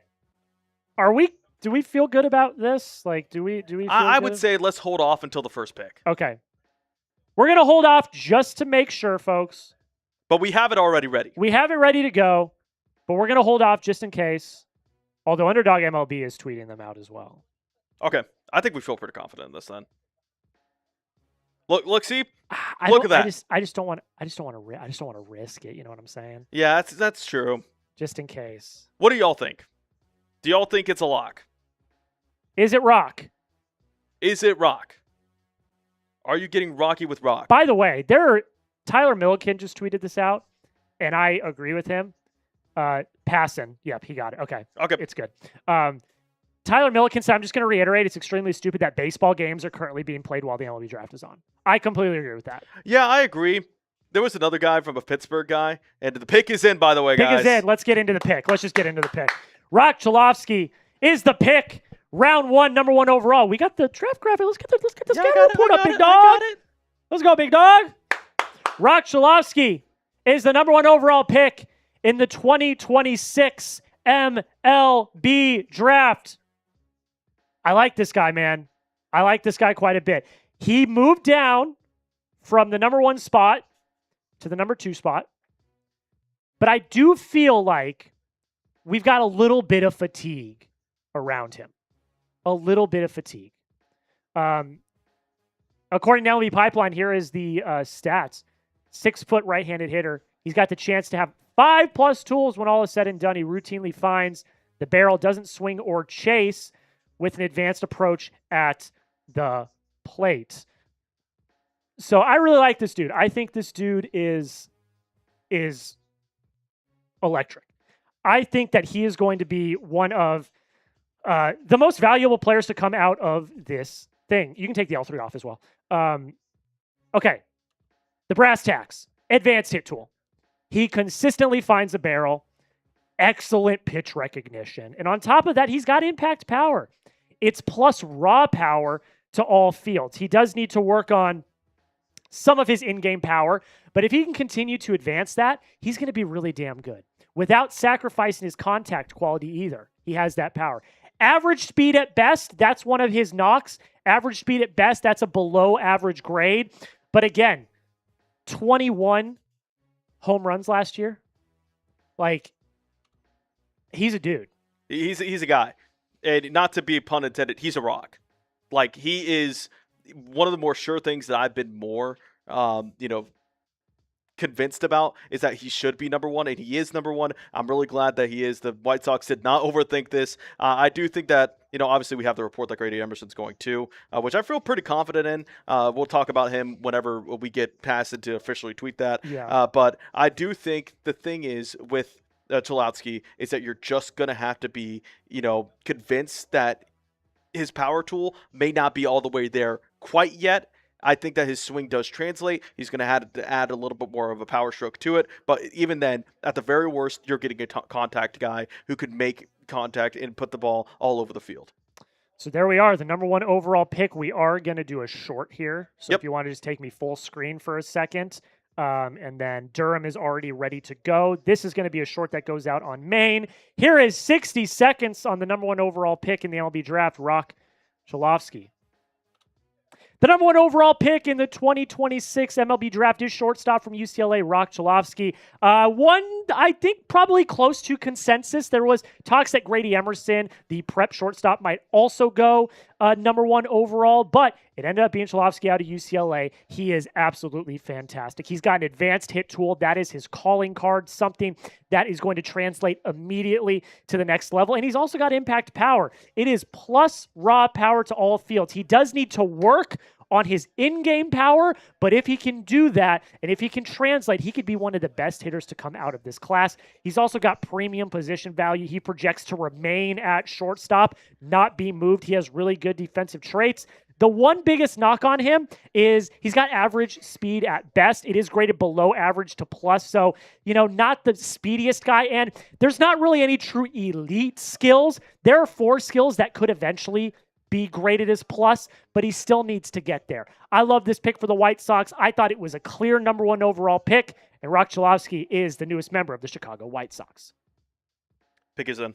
Pick is in. Grady Emerson, the shortstop out of Fort Worth Christian, just down the road from us, is the pick for the Tampa Bay Rays. So much like Roch Cholowsky, Yep. elite hit tool. Yep. I have this in my notes. This is my note for him. He has the potential to have the best hit tool of the entire class. Not just prep prospects, the entire class. And as a prep prospect, that is incredibly important. He's also a very fluid defender. Scouts consider him a near lock to remain at short, which is very, very valuable. The power potential is just potential at this point, but if he can continue to grow into his body, if he can continue to, just become the guy that we think he can be, you could have one of the best middle infielders, because you got Carson Williams as well. You could have one of the best middle infielders in all of baseball for years. And I really do agree with MLB Pipeline scouting report on him. It says Emerson's advanced skills stand out as much as his tools, starting with the way he stacks up quality at bats. He generates impressive exit velocities with a pretty left-handed stroke, and while he doesn't sell out for power, his bat speed and projectile strength portend a future 25 homer pop. And I agree. I don't think he's going to be a 30 homer guy. He's not going to be a Kyle Schwarber, but he's going to give you 20 home runs pretty consistently. And the thing is with Grady Emerson is that he's still so young. We still see that there's plenty of growth for him to go into this draft. I really do think that whenever you're projecting someone like Grady Emerson, it's going to be a little bit of a risk with his power. However, I do think his hit tool is probably, my favorite in the draft class. I will go to say that his intangibles, and we talk about hit tools, we talk about 5-tool players, and I know it's the common saying, and when Moneyball it, whatever, but the thing is with Emerson is he is a true 5-tool player in my opinion. Yeah, I think he's got one of the highest upsides of anyone in this entire class. I think the hit tool is just undefeated. Like, he is just one of the best pure hitters in this class. And Rays fans, you're going to have a great young core. If he works out, he could be one of the best prospects to come out of this class. I'm very high on him. I think he's great. One thing real quick, when we've got, when we're on this screen right here, use the selection L3 so they know where he's going. Oh, yeah. I got you. I know, I'm sorry I'm armchair producing. I want to give you some tips of the trade. This is your first draft, right? Yeah. You've never produced a draft before. So, well, I produced the NFL draft, but this is first MLB. First MLB draft. There we go. Hey, dude, give me some. You're doing a great job. You're doing a great job. I'm just. By the way, we owe 2 Bean Boozled again because we added like 30 subs. Do we really? Yes. Oh gosh. Okay. So we did. We also have someone in the chat, sports chat, who's verified. Nintendo Talk. Hey. Let me take a look at this. So when they've got that verified check, 178,000 subscribers. Hello, my friend. Nintendo Talk. Hey, thank Nintendo? you for. I would assume so. Thank you for coming in. He said, we love Grady. Raised up. He's a Rays fan. Shout out to you, my friend. Thank you so much for taking the time to pick Chat Sports as your home for MLB content. So okay. I think we're going to switch this a little bit. What do we want to do here? Since y'all are adding this at such a rapid level. Again, hey, I'm just going to put it out there. I don't know if it's possible, but I'm just going to put it out there. Could we get to 437,000 subs? Y'all are really. We've got over 1,000 people. Oh, Nick's Now's in here saying chills. What's up, Marsh or Andrew? Marsh or Andrew? Shout out to Nick's Now. I'm just saying this. If we get to 437, I will chug an entire cup of pickle juice. And I'll do a beer bong. So that's your incentives for that. We'll have fun here. Obviously, I think we should do this to every 30 subs. Okay. Just because That's y'all fine. are just such a great crew. Great. And we're trying to prove to our bosses Let's go. that we want more MLB content. You want a Padres channel. You want a Dodgers channel, Rangers. We want to expand our MLB horizons because right now we have Red Sox. So make sure you hit that subscribe button right here. And because I love the MLB. I was here. This is my first year. Actually, I just finished my first year here at Chat Sports. And baseball, I really instantly connected with Jack here because Jack has been our only MLB baseball analyst for quite some time. So I got a friend now. exactly. We're here. I'm going to be here through the trade deadline, be here at the World Series. We're going to be here because I love the MLB. You love baseball. Might be heading for a lockout, but I don't really think so. We're in a great direction. We're trending up. We can only go up, just like the Tampa Bay Rays and Baseball's the up. Chicago White Sox, man. And also, I will just, do a quick plug. If you are on our Red Sox channel, I got 134 people watching over there as well. If you're on our Red Sox Rundown channel, hit that subscribe button as well, because every single day I'm recapping every single Red Sox game that we do. I'm also going to have videos breaking down every single pick that the Red Sox make in this draft. We also go live every week for at least one game a week. So if you're a Red Sox fan, go check out the Red Sox Rundown. Go give me a subscribe over there as well. They are just now announcing Grady Emerson. So, and I haven't seen another leak. And man, Joe Doyle on it. It's got to be Vahn. North of $10 million for Roch Cholowsky. I read north of 10 million for Grady Emerson as well. So obviously, gonna affect their draft class. But who was the guy that Doyle? What was his Jonathan? name? We want Cubs. Yeah, we actually do have a bunch of Cubs fans here. We do. We have a lot of Cubs fans here. We got a lot of Yankees fans here. We got to prove to the bosses, though. Like, the bosses are only going to do what they're going to do. Let's go, Vikes. Where are you reading that from? Oh, I did that on Maine on accident. Mets beating the Red Sox. Hey, Red Sox beat them on like 2-hour flight notice. Yeah. Guys, we got in 2 hours before first pitch. Who's the name? Oh, Joe Doyle. He said, let me see. Oh, so Rocks is north. Grady Emerson's bonus is going to be close to $10 million. That's crazy. So let's get these Bean Boozles on. Okay, so we owe 2. Yeah. Hit that sub button if you're not already. Let's ask the people. Let's ask them a question. Yeah, they exactly can answer what I was while we're going to waiting. do. Let's go with your favorite baseball player in total. Sure. I like that. Let's see. Or favorite prospect still. Oh, yeah. Let's do favorite prospect. I'm going to do a Bean Boozled right here. The Twins are on the clock. What is this one? This one's either Stinky Socks or Tutti Frutti. Can I go 3 for 3? Tutti Frutti. And if you keep spamming your favorite prospects down in the chat, at the end of, let's see, when we get to 12:50 our time, so at the end of this 10 minutes, I will select a random prospect to talk about. All right, give me this over here. Spam your favorite prospect in the chat. Favorite current prospect. Prospect in the draft.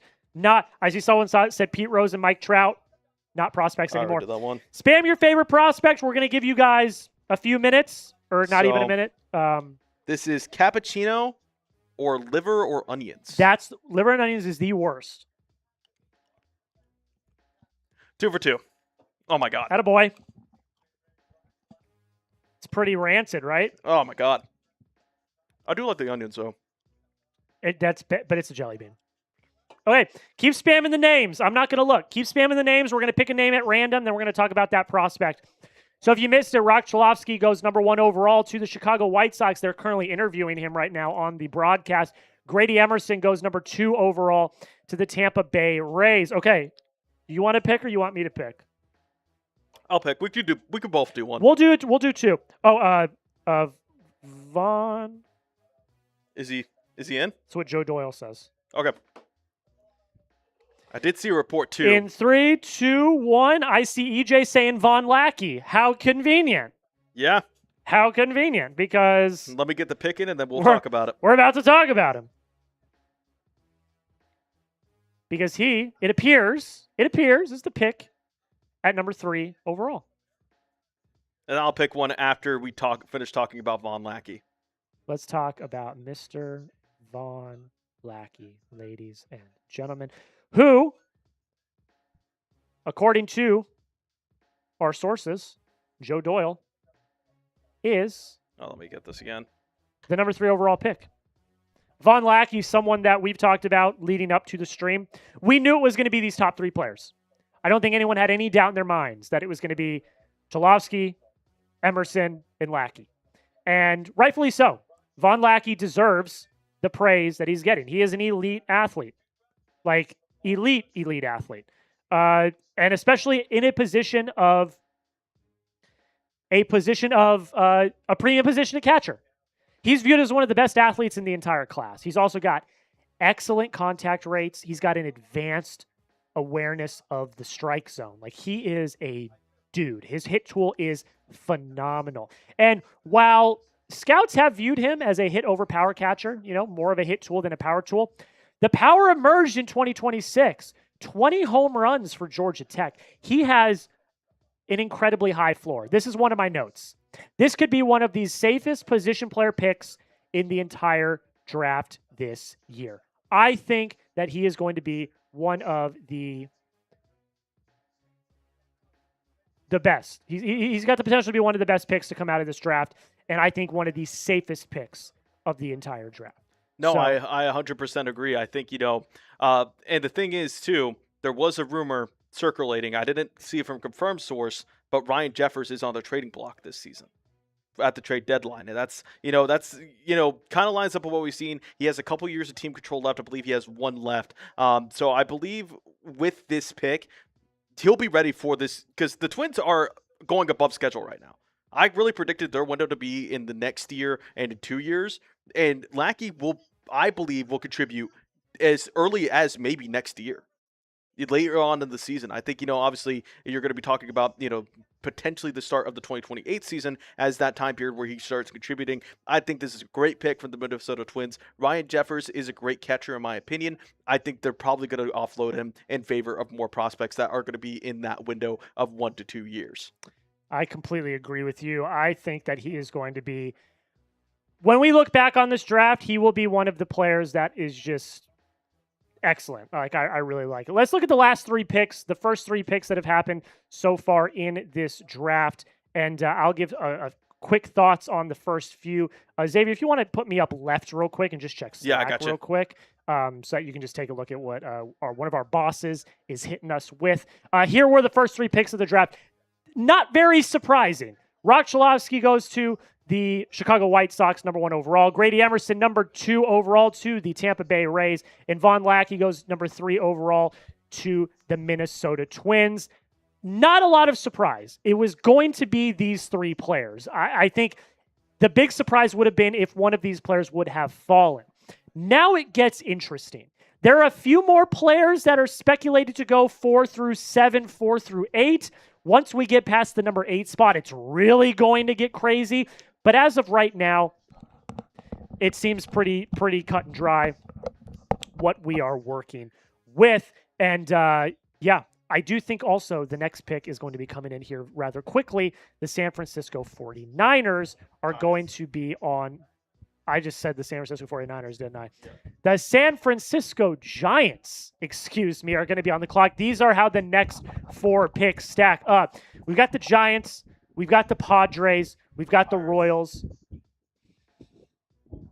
I'm reading way too fast. We've got the Giants. We've got the Pirates. We've got the Royals. We've got the Orioles as the next 4 picks in the draft. Then we have the Athletics, Braves, Rockies, Nationals. This is the part of the draft where I really think it's going to start to get a little crazy. This is the part where there's not a consensus. Like I already just mentioned, there's like 8 players that are not consensus, but pretty consensus top 8.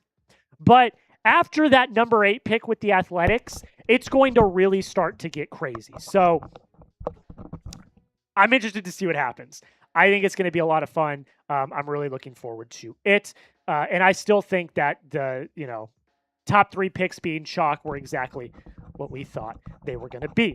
Okay, let's take a look now at where everybody's watching from. I want to know where everybody's watching from right now because we have over 1,000 people watching on Maine. We have almost 150 people watching on our Red Sox channel. I want to know where everybody's watching from right now. Let us know in the chat. Shout out your city for me. Let me know what you're thinking of. And let's hear it. Where are you guys watching from? The Giants are currently on the clock. And I have a feeling, I think we did get a leak. I think Jackson Flora might be the pick. But shout out your city for me. We got another pick coming up. I see Arkansas. I see Michigan. Go Blue. 3 Whitneys on the Red Sox channels in Santa Rosa Beach, Florida. Charlicia is in Boston. I see Connor in Ohio. Tommy's in Hawaii. Hawaii. Ooh, beautiful. I see Clint in Sweden. Okay, Clint. Shout out to you. Tate's in South Carolina. Scott's in Ireland. It's the home of my people. I'm Irish. Let's go.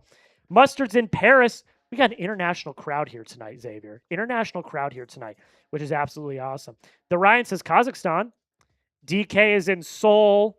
Keep getting them in. Keep getting them in. Where are you guys watching from? Let me know where you're watching from down below in the comments. I see a comment here. Jay Bride says, how are we starting to give MLB prospects $10 million? Top prospects fall in MLB more often than any other sport in the draft. We aren't the 90s MLB. Can't pay unproven players like that. Okay. It's a bonus. So each draft pick is worth an amount of money. This draft is not like the NFL or NBA drafts. They are given a bonus to sign with that team. And each pick is less and less money depending on where they go. So it's just how the draft rolls out. But we have a new pick in, ladies and gentlemen, with the 4th pick in the 2026 MLB Draft. Jackson Flora is the pick. UC Santa Barbara right-handed pitcher. This guy's a beast. Like, I will not lie to you. This guy's an absolute beast. Get a load of this. 70 grade fastball. Like, you cannot ask for anything better. Constantly reaches 100 miles an hour. Is an overpowering pitch. Cole Hamels has him as the closest pitcher to the big leagues. Closest pitcher to being big league ready. He throws strikes, above average control, dominates hitters. I will say the biggest thing for him is his delivery takes a lot of effort. And when you throw pitches that hard, that can be an issue. You always worry about those elbow injuries as a pitcher. But if he can continue to overpower, he could be absolutely dominant. My biggest issue with him, it's really his fastball. His fastball is his only really solid pitch. The rest of his pitches are fine, average to below average, not going to really overpower. If he's relying on one pitch, I would. There's going to be an issue there. He's going to have to develop his secondaries. If he can do that, he can. The sky's the limit. And I was talking about it earlier. I do see some potential with his changeup. It's just a little bit. His arm slot's a little bit weird with the changeup. I think if you're going to tinker with that, and that's my main concern with Jackson Flora, is that I would have really liked to see him go to Pittsburgh. Yeah. That was my kind of ideal spot for him, just because Pittsburgh's really good at developing pitchers. I don't really see, the Giants do have some good pitching development labs, but you're going to have to get the development right. And I don't know if Flora is one of those guys where he can be contributing in the next 2 years. I think he's kind of a 3 to 4 year guy. And by the time he debuts, he's going to be probably 24, 25. Yeah, I mean, he's a work in progress. But the upside, this is an upside pick. Yeah. The upside could be incredible. So only time will tell. That's the thing about this draft. It's a lot of projection. It's projection, projection, projection. So we'll see what happens. If he can get his secondaries down, then he could be one of the best picks we've seen in recent years. But if he's not, we might be in a little bit of trouble. So the top 4 picks are done. Roch Cholowsky goes number 1 overall. Grady Emerson goes number 2 overall. Vahn Lackey, number 3. And then most recently, Jackson Flora goes number 4 overall. Make sure if you have not already, hit that subscribe button. Join the family today. We're going to be live for the trade deadline, which is just a few weeks away. We will also be live for every single game of the World Series. We were live for the 18-inning marathon last year. Myself, Mitchell Renz ended up showing up a little bit. So make sure you join. Make sure you join the channel. Make sure you join the family. And our lofty goal today, 437,000 subscribers. If we could get there, that would be absolutely electric. We're going to be live for the rest of round 1 all the way through the comp picks. We're also going to have a video that we're going to post later tonight of winners and losers / grades. And the pick is in, ladies and gentlemen. A little bit of a surprise pick at number 5 overall. Yeah. Derek Curiel, outfield from LSU. This has to be a money thing. Yeah, this has to be a money thing. Now, I will say he's a good prospect, though. Elite hit tool. He makes consistent hard contact, and that is very valuable, especially playing in the SEC. He also has really solid athleticism. He is an above-average runner, has a lot of defensive value. He's someone that can move all over the field, and it looks like he's going to be able to hold his own in center for years to come, which is also great. He's also able to pepper the ball to all fields, which is really valuable. He's also got a really high baseball IQ. And guys with high baseball IQs, like that's just something that you can't teach, is a high baseball IQ. He always makes smart decisions. He's always praised for his instincts, his feel for the game, and he's someone that, the Pirates could really use. The biggest knock on him is his power profile. Scouts have not been able to really process whether or not he could develop into a 20 home run hitter. And that's something you kind of need in Pittsburgh. So I don't know. Like, this kind of, I think, has to be a money thing at the end of the day. He doesn't have elite raw power. Could he continue to, grow that? Maybe, but he's already played in college. He's 21 years old. You kind of know who he is at this point. There could be more power projection in the future, but his offensive value is probably going to rely more on walks and getting on base than slugging. And look, the Pirates, they need all the help they can get offensively. So, Curiel could be that guy. He could be your center fielder of the future that gets on base all the time, but that power does concern me a little bit. Again, I still think this is a money move. I don't hate the move, but you had other players on the board that I probably would have been higher on, including the next pick that was just taken, Eric Boot Jr. Exactly. Eric Boot Jr. goes number 6 overall to the Kansas City Royals. And, he was projected number 6. So he goes number 6. So MLB Pipeline was spot on.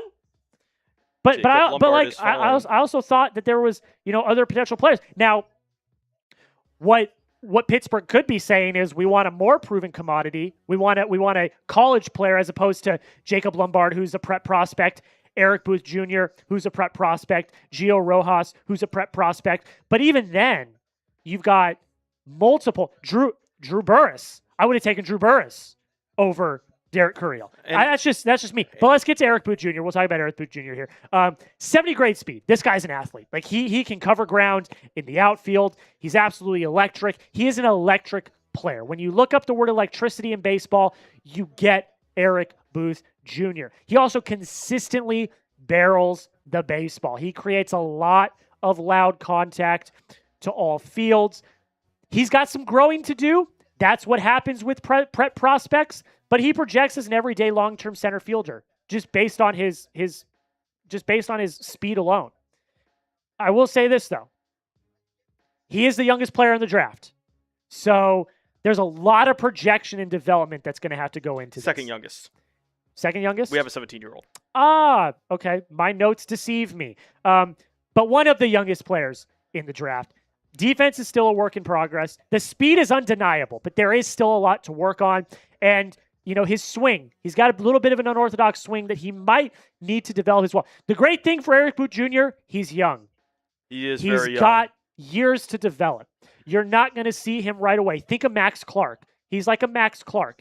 Yep. You draft him high in the draft, you don't see him for years. That's the type of prospect you're getting here. But if he works out, if he continues to develop, if he can work on his swing and his power potential, the athleticism's there. And I he think could be a slam dunk. And I think he's going to a really good fit here with Kansas City. I think Kansas City has been sneakily one of the better developmental labs in terms of hitting. I think they're right up there with the Brewers, in my opinion. They had a lot of guys come up their systems. Obviously, we're going to be talking about like everyone in Royals. I do think the one problem that I do have with Eric Booth is just it's a really lanky swing. And that's something that you talked about a little bit. It's going to be a really lanky swing. I saw it at the combine. It is something you have to talk about. But the good thing is that he can develop it. I think, fixing your swing is an issue that does tend to get talked about a lot. But you can fix a swing, and he's still so young. I do think that we're going to be talking about, Eric Booth Jr. maybe potentially being down the line as someone we overthought on. So, there's a lot of people who are high on him just because, he does have the athleticism, but there is a lot of people that are going to be lower on him just because of that swing. Doyle deleted his Eric Booth tweet. Did he? He did. Uh-oh. Did we get a fake leak? Uh-oh. We're about to find out. So maybe we might have just gotten got. We're going to see. But you've heard everything you need to know about Eric Booth Jr. Yeah, if this is wrong, I do believe. Let's take a look. He said hold the phone on the Royals here. Hold the phone. No. Oh, my goodness. Oh, no. We might have a surprise here. Just recapping the first five picks, let's put up the first 4 picks just to show people where we're at. We might have a surprise here. We might have gotten got here. Uh-oh. All right, well, we cannot trust Joe Doyle anymore. Yeah, I guess not. Here it comes. Wow. That's my guy. It's not. Oh, my goodness. They picked my guy. Eric Booth Jr. It is Zion Rose. All right, well, Joe Doyle, your noties are now off. Dude, he was ranked 30th on the big board. This is crazy. All right, let's get that in, and let's talk about it. We got a shocker, ladies and gentlemen. We thought they were going Eric Booth Jr. That's not the case. Zion Rose is the pick here for the Kansas City Royals. That is an absolute shocker. And Joe Doyle is a fraud and will no longer have Twitter notifications on. This is a guy. This is your guy. You talk about it. This is my guy. I had him as my pick for my Padres at pick number 21. I thought he was going to be there.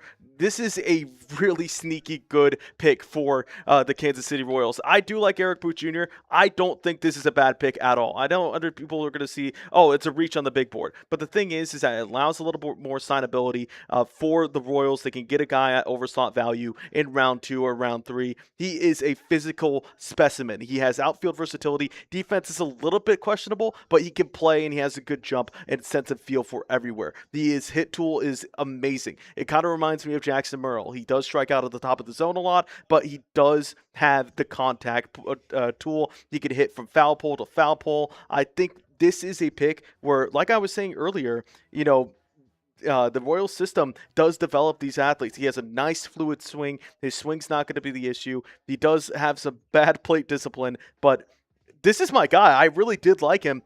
His power tool is really good. I think overall, he's going to be a guy who can spray the ball all over the field. And this is just a shocker to me. But honestly, I like the pick. I think that this is a really good pick for the Royals because there are guys in this draft class that you can get at an overslot value in the second round who are still going to be good. And you still have Zion Rose who can be an everyday big league contributor, in my opinion. And he could sneakily become a superstar. This is just an absolute shocker. And Joe Doyle, man, wow.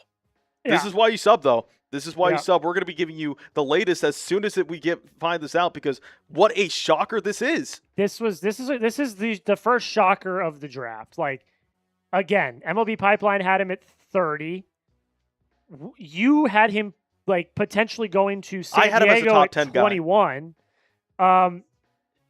This is a shocker.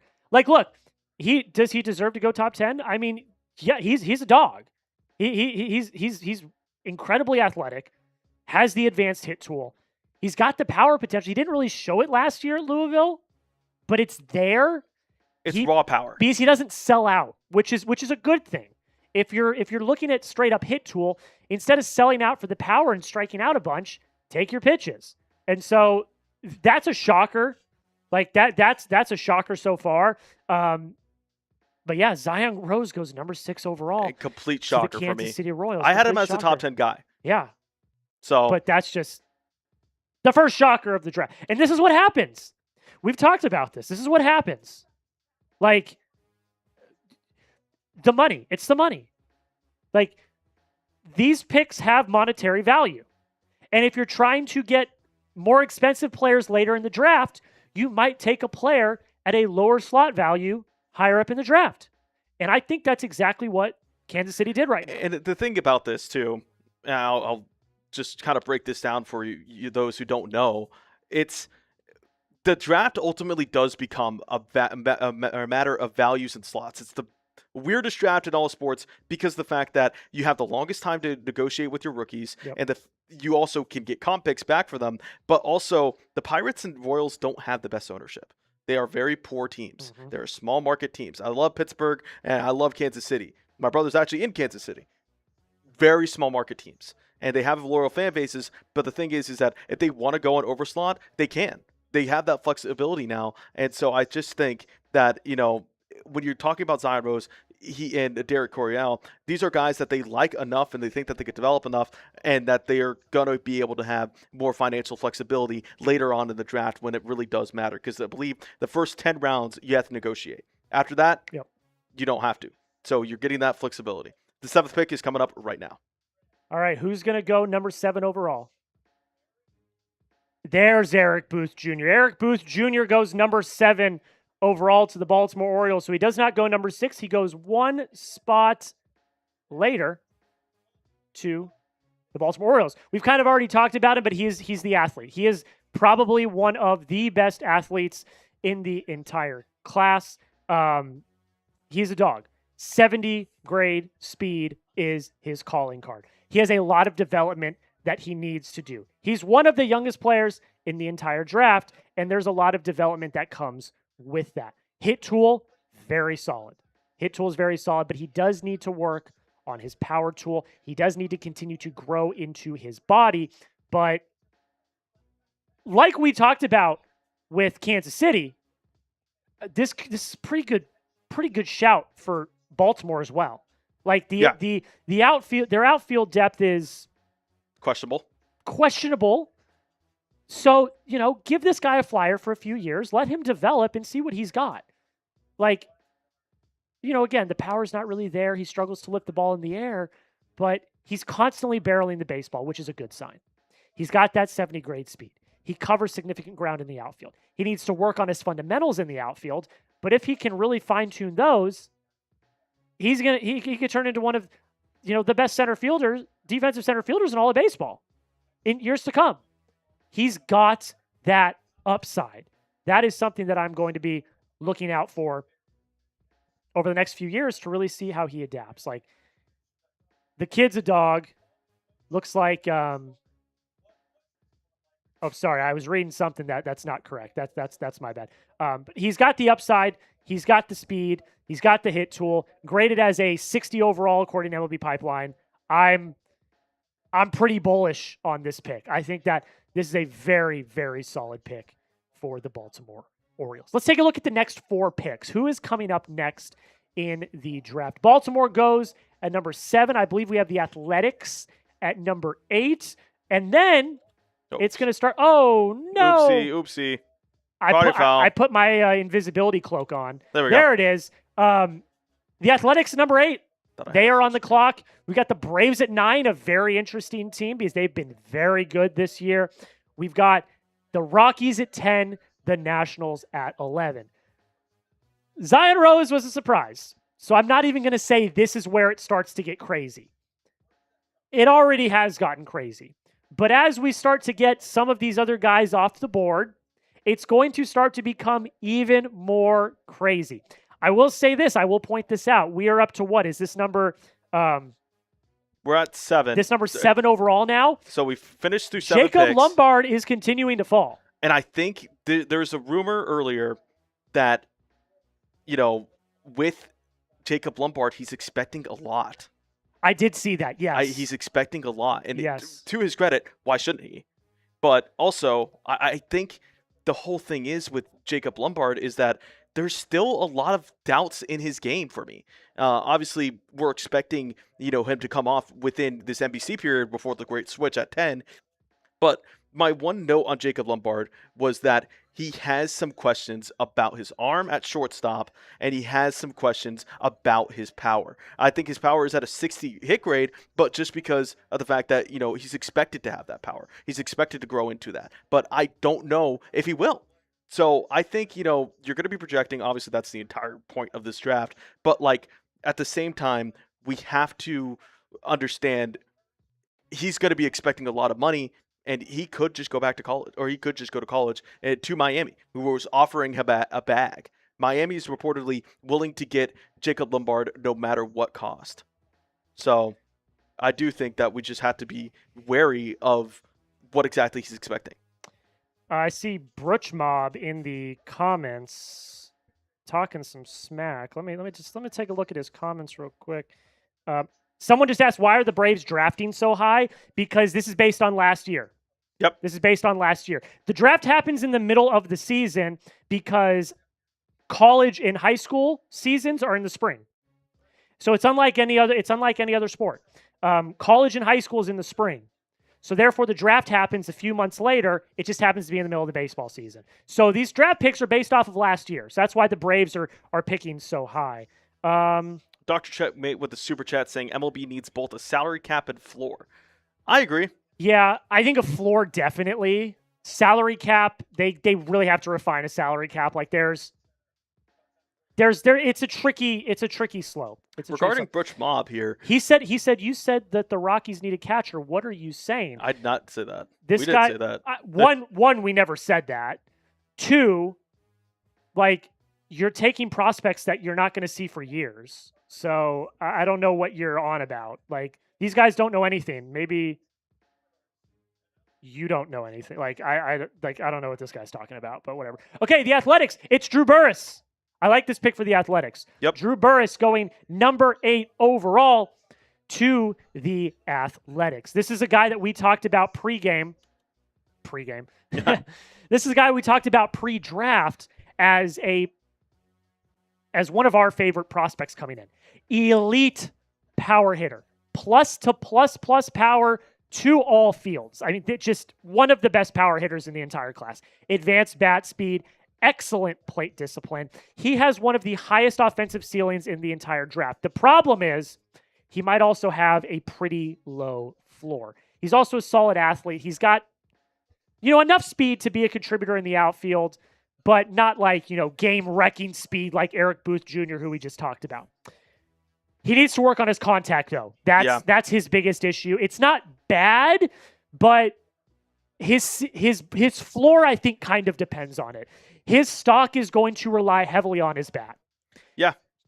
If he can hit, and he can hit for contact, not just power, fantastic. But if that hit tool is unable to develop, we might have an issue. That's the biggest thing to watch out for with Drew Burress. The power is certainly there. We've seen it to all fields. Incredibly impressive. But it's the hit tool. It ultimately does become the hit tool for me. And there's a lot to like about his game.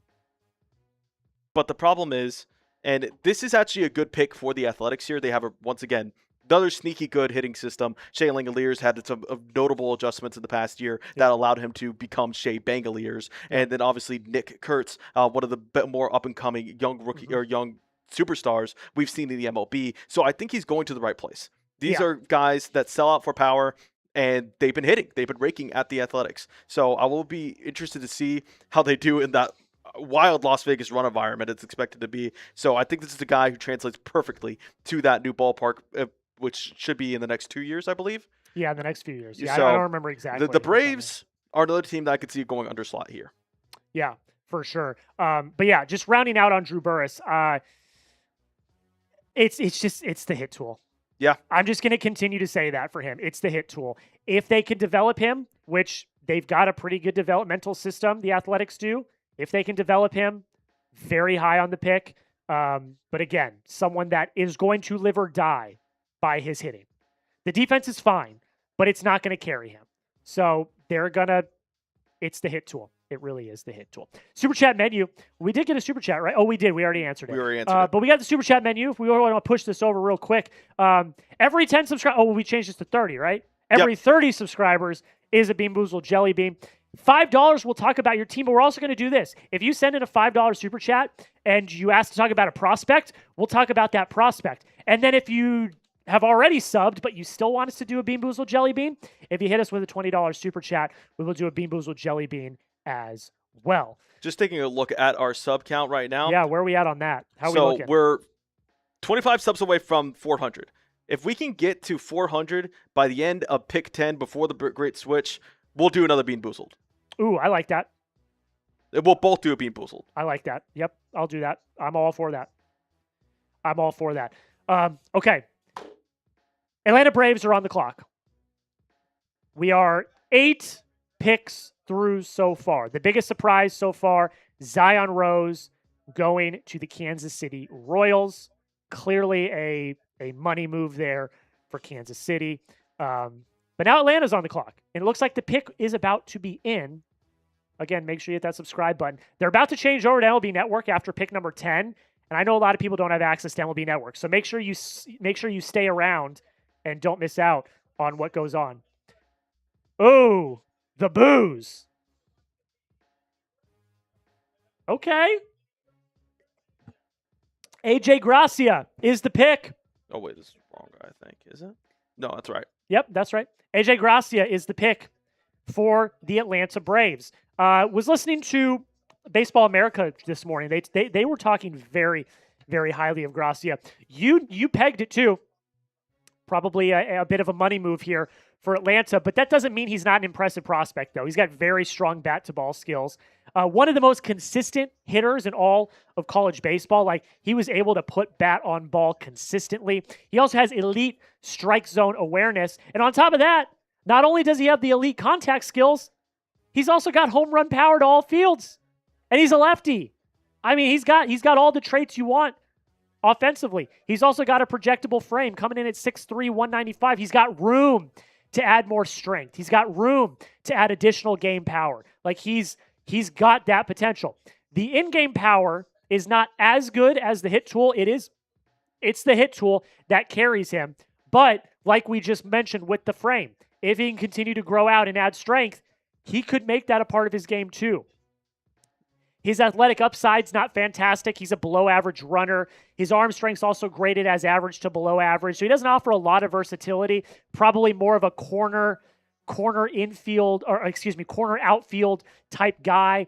But he's a guy that, if he can get that power, if he can continue to grow into his frame, you could see him in the next few years, like, be an impact bat for a Braves team that's already on the rise once again and is already pretty good. And look, Ronald Acuna Jr., I love him. One of the best players in all of baseball. But he continues to consistently have injury issues. Yeah. If you have AJ Gracia waiting in the wings in your farm system, it's a valuable pick for them, I think. I will and say, you're getting him under slot too, like you said. And the thing is, too, and I just shout out to one of the commenters here, the college bats run is kind of happening earlier. Yeah, it is. It really is. So we already have, let's see, 1, 2,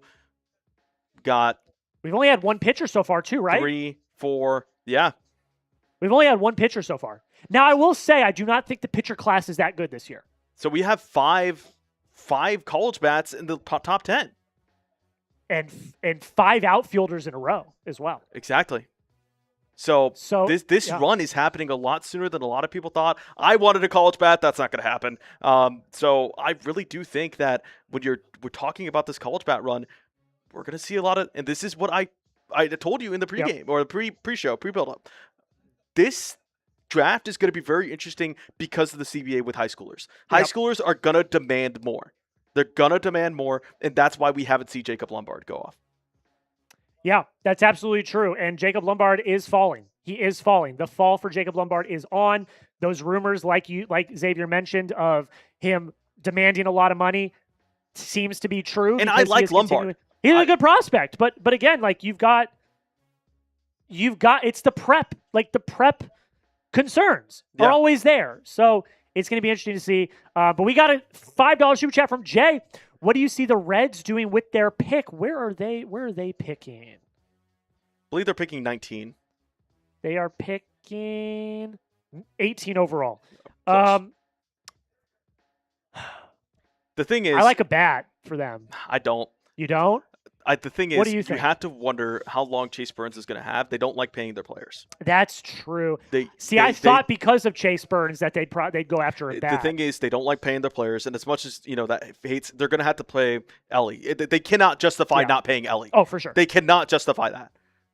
The thing is that I think they're going to go after. They like college pitchers. They're going to go after the top college pitcher. What does that look like for me? I think Peterson.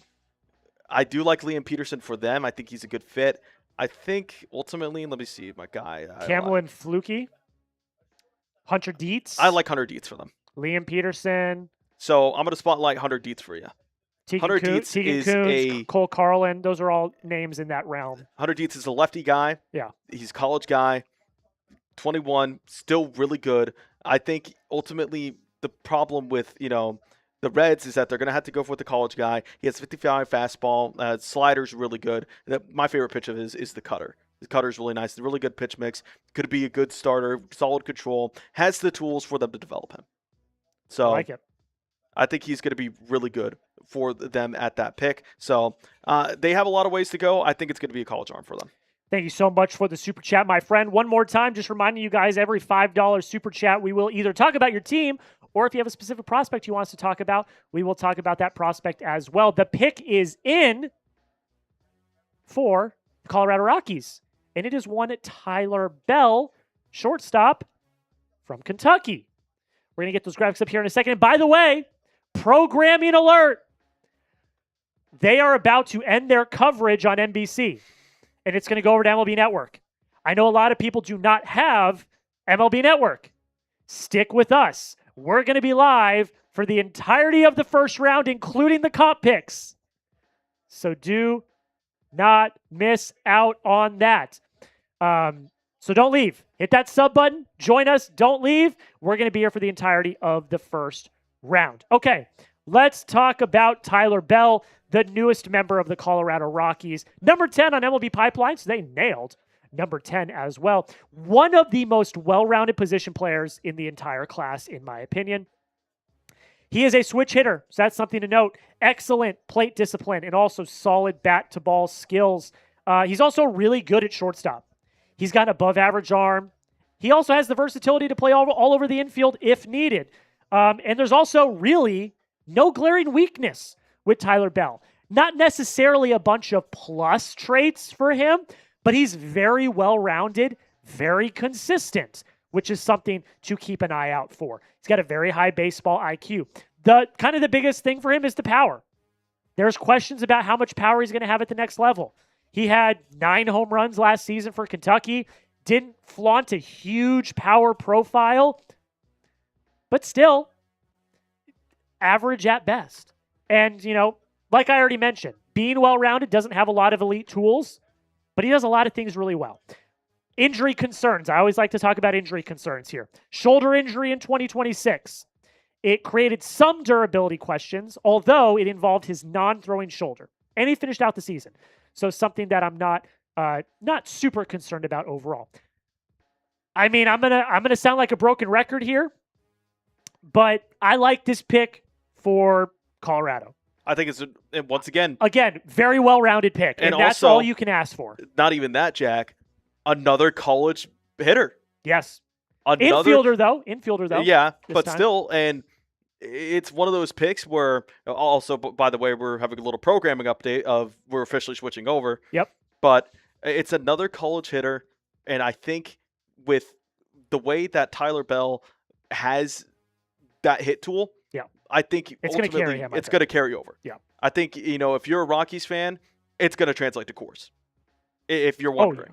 Well, yeah, and see, that's another thing to think about. Is like the hit power might not be there now. You put him a mile high up in Denver. Who's to say? Ultimately, who's to say? So that's going to be something to look out for. Tyler Bell, I'm pretty bullish on. Again, very well rounded. That's like the biggest thing for me.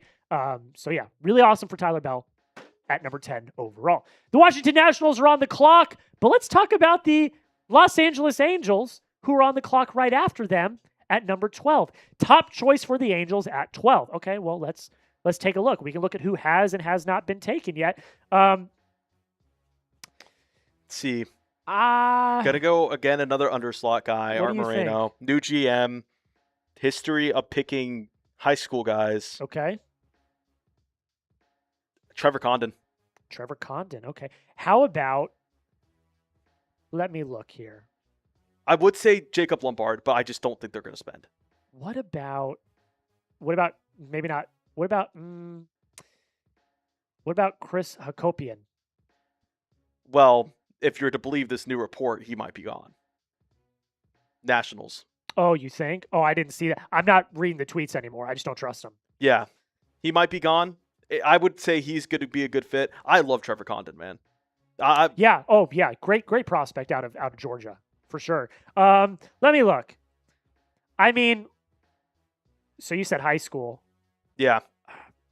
I was gonna say Bo Lawrence, but I don't know, man. He's got a lot of question marks. He's had some not great reports come out about him as of late. So you don't think they're gonna go college? I don't, just because they're gonna go under slot here. Okay, I see. I think this is where we end the college run. I think probably Trevor Condon. That, like, honestly, I know I sound like a broken record here with you, but like, it's kind of the one that makes sense. It is the move that makes sense the most. Can we get some volume up on this, by the way? Yeah, for sure. Oh, no. Oh, yeah. Can't you do that? Can we not? Oh. Okay. So we got the official report, by the way, for both the Angels picks and the Nationals. Are they just going to start flying in now? Yeah. All right, let me see if I can get this on the TV. I've done this before. So the pick is in for number 11, and it is Chris Hasopian? I did it. Chris Hakopian. Chris Hakopian, second baseman out of who had this? This was I believe I got it from Passon. Okay, cool. Chris Hakopian, number 14 on MLB Pipeline. He is we're talking about these college proven hitters, one of the safest college bats in the entire class. He has an incredibly high offensive floor. Like, the hit tool is supreme here. Like, he puts bat on ball. He puts it in places where fielders aren't. He's really solid from that point. He's also got above average raw power. If he can translate that into in-game power, he could be another slam dunk player here. He also translates it to all fields. The profile, we talked about this a few players ago, and you're going to see this quite a bit as well with some of these prospects coming up. The profile is going to depend on his bat. His bat is where he lives. His bat is going to be his make or break.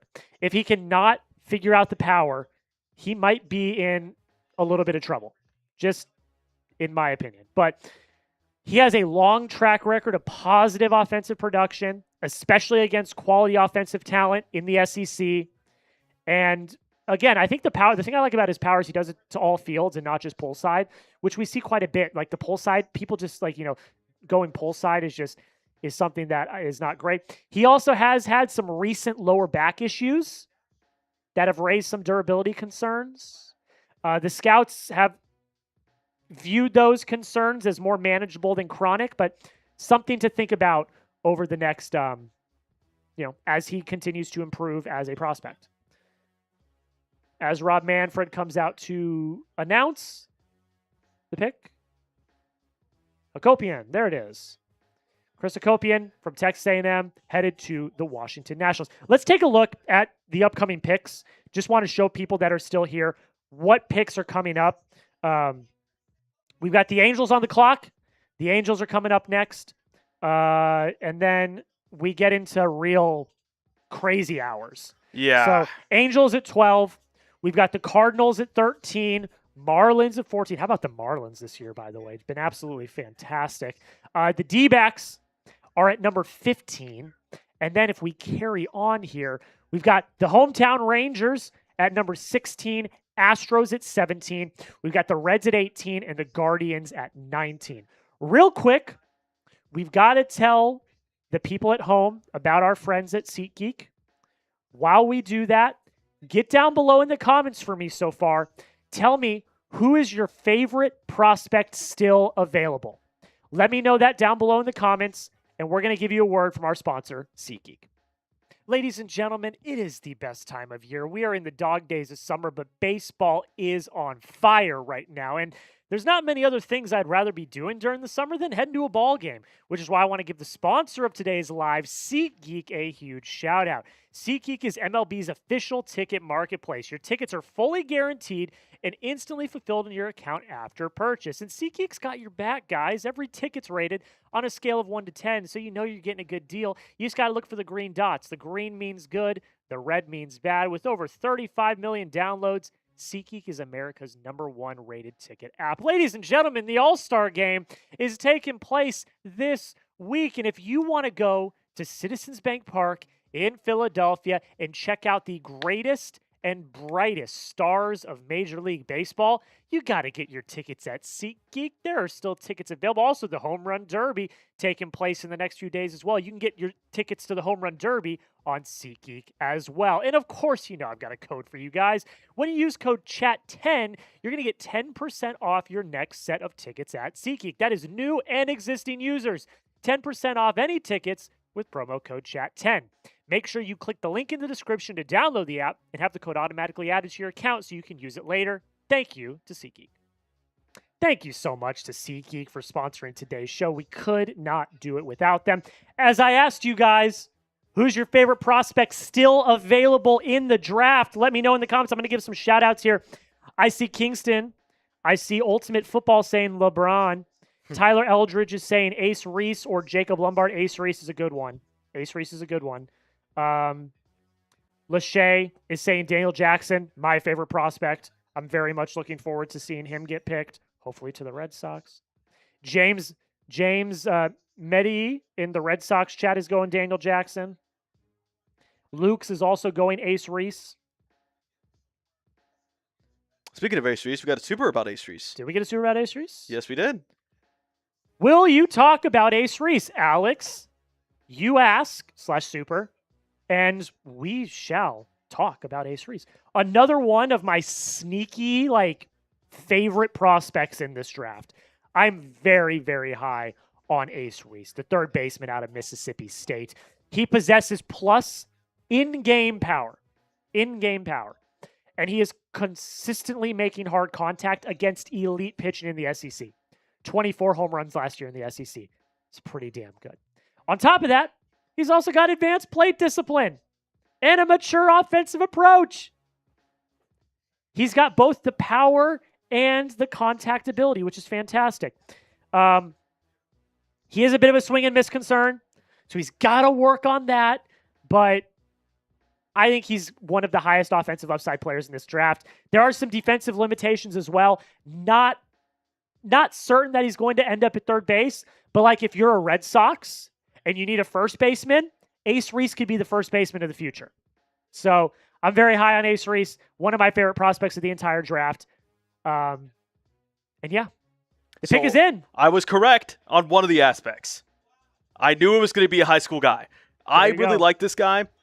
He's a two-way prospect. I think he projects better as a bat, but I could see a way where and funny enough, it's the Angels, two-way guy on the Angels. Who would have thought? But this is the guy where I think he could do both. He could easily do both. He has a really good pitch mix. He has a really good plate discipline. I think the whole thing is that if you think he has a higher ceiling as a bat, put him as a bat. But if you think he's a serviceable enough bat while being an advanced level pitcher, make him a two-way guy. That's the way I think of it.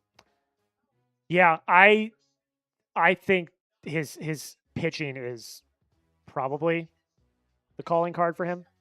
Yeah. His slider and change are both above average. He's got a really good fastball. His pitch mix in general is it's quality already, which is really great. And he's going to need to decide whether he needs to pitch or hit. I'm sorry, there's not many Shohei Ohtanis that exist. But this is a team that has developed a guy like that. True. In their minor leagues, and they have not really fired anyone in their minor league system. But there is more there's more projection, I think, with him offensively, where I feel like as a pitcher, he's more of a sure thing. Just in my opinion. Yeah. The power is still very much a projection. He's got to add strength and bat speed. The thing is, though, below average speed, the running ability, like if he's going to play in the outfield, the speed's not really there. I think the pitching, it just makes sense for him to be a pitcher. I think he'd be a good pitcher. Yeah, middle I of the agree. rotation type guy. Like he's got the juice to do that. The one thing I will give you some feedback on there, Jack, is look at his age. I mean, youngest yes. player in the draft. And the thing is that I think his bat and his pitching profile are really advanced for his age. For sure. Absolutely. And I think, ultimately when you're projecting these high school guys, because at the end of the day, we're coming up here, we have our scouting, we have our reports, Mm-hmm. we're projecting. For sure. We're projecting That's all these this guys. is. That's all this And is. I think if he wants to stick it out, like there's been some notable guys who didn't really work out as two-way guys. Like Jake Cronenworth of the Padres was a two-way guy. And I think, they're going to have to try to figure it out for a little bit. But I really do like this guy. I think I would have had him as a target for me at 21, but I really do like his intangibles and what he can do potentially for, and I think this is a great fit for him in the Angels. Underslot guy as well, so they'll have some more flexibility later on in the second and third round. So Jared Grindlinger goes number 12 overall to the Los Let's give it a little bit of a recap. Angels. Why not? Let's give I was thinking the exact same thing. Let's wrong one. take a look at the picks that have happened so far. In case you guys are just joining in, we still have 1,100 people watching on our main Chat Sports YouTube channel, almost 200 watching on the Red Sox Rundown. I appreciate every single one of you who's decided to have Chat Sports as your site for round one of the MLB Draft. Roch, Cholowsky, not much of a surprise, goes number 1 overall to the Chicago White Sox. Grady Emerson goes number 2 overall to the Tampa Bay Rays. Vahn Lackey is headed to the Minnesota Twins. Really like that pick for Minnesota. Jackson Flora, the first pitcher taken off the board, goes to the San Francisco Giants. Then we have the next batch of picks. Derek Curiel is going to the Pittsburgh Pirates. The first kind of surprise of the day. Then the biggest surprise of the day so far. Zion Rose goes number 6 to the Kansas City Royals. Eric Booth Jr., who's an absolute dog, is headed to the Baltimore Orioles. Drew Burress, I think probably one of my favorite picks of the night so far, goes to the Athletics. AJ Gracia is going to the Atlanta Braves. Tyler Bell is headed to the Colorado Rockies. Chris Hakopian is going to the Washington Nationals. And then, as we just saw, Jared Grindlinger is going to the Los Angeles Angels. And the pick is in for the St. Louis Cardinals. We're about to find out. Here comes Rob Manfred. The pick is Trevor Condon, one of your guys as well, is headed to the St. Louis Cardinals. Get a load of this, folks. 70 grade speed. Just like Eric Booth Jr., 70 grade speed. Explosive acceleration. Projected to be an above average 2+ defender in center field. And on top of that, he's got really good strike zone awareness. He has elite contact skills at the plate. He's a threat every single at bat. And even with his elite speed, he's also got power projection. He's not a speed first prospect, believe it or not. He's got power projection to back it up. He does have a bit of a smaller frame, something to watch out for. Has a lot of development left that he needs to do. Has some unorthodox swing mechanics as well. But again, he's young. There's a lot of projection with these prep prospects. If he hits, this could be one of the picks of the draft. 100%. And one of your guys. I think, ultimately the thing that I like about Trevor Condon is his speed, and this is a perfect fit once again. I think, if you're asking a guy to develop a speed hit tool guy, it's going to be Trevor Condon, man.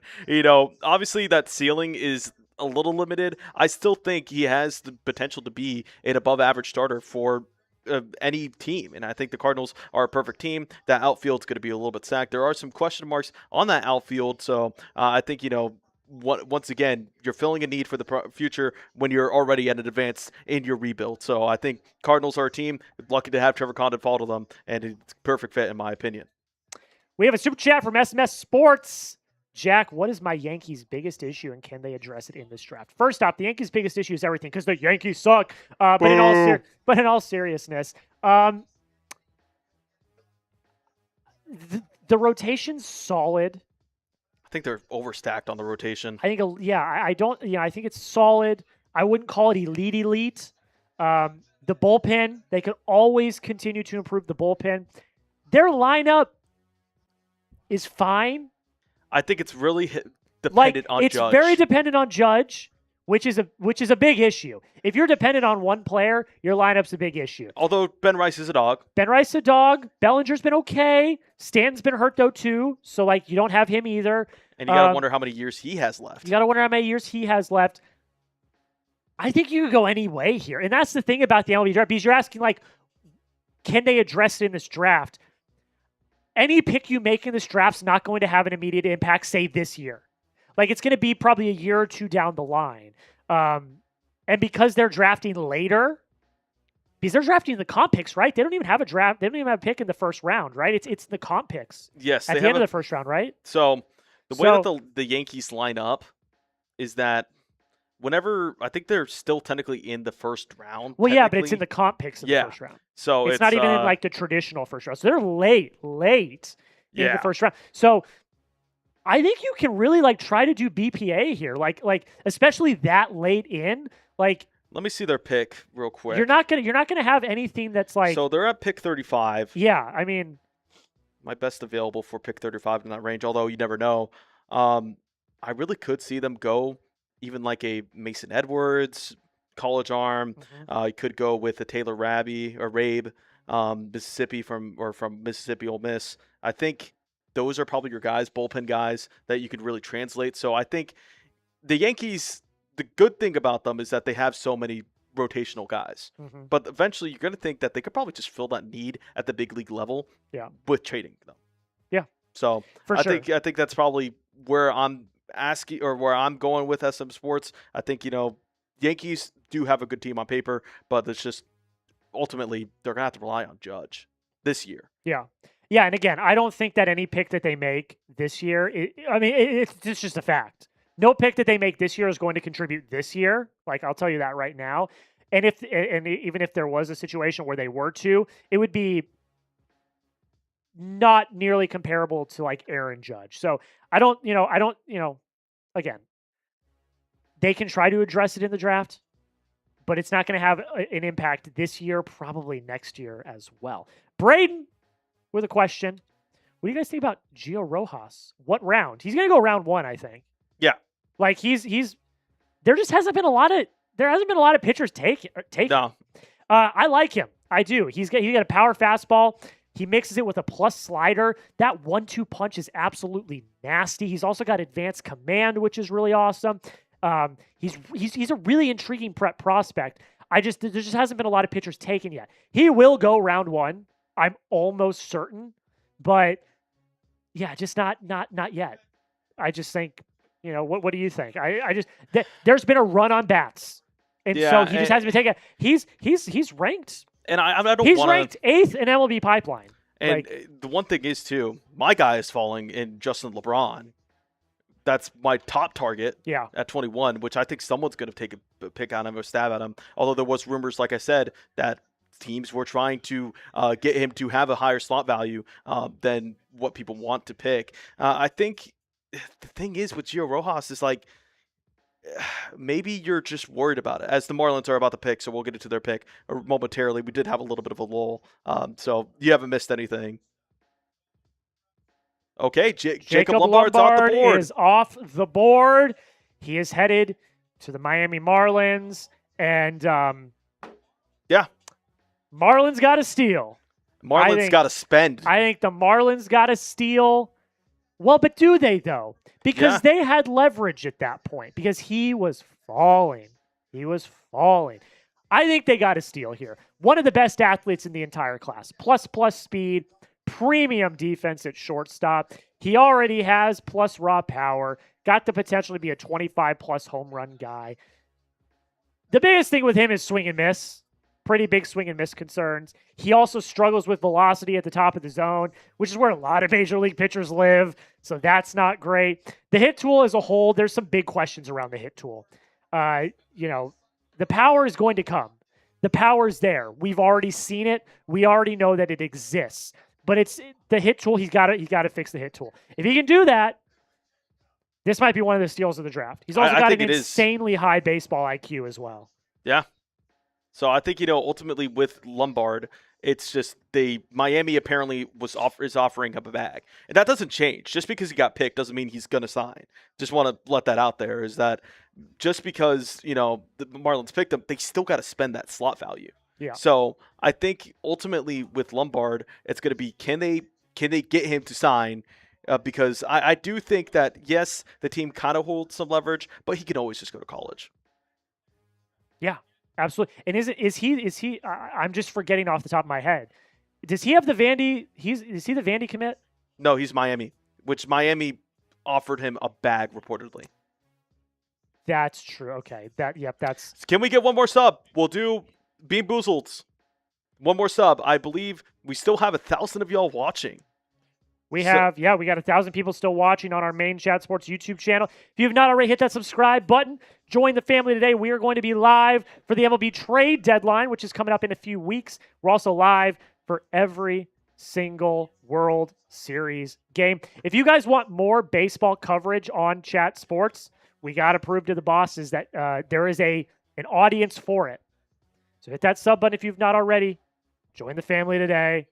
Become a Chat Sports real one. Let's go. I appreciate every single person that's watched today, by the way. So let's get some Bean Boozled. Bean Boozled time. I have been, 3 for 3 on bad ones? So I've got liver and onions or cappuccino. Oh, God. Liver and onions is my least favorite.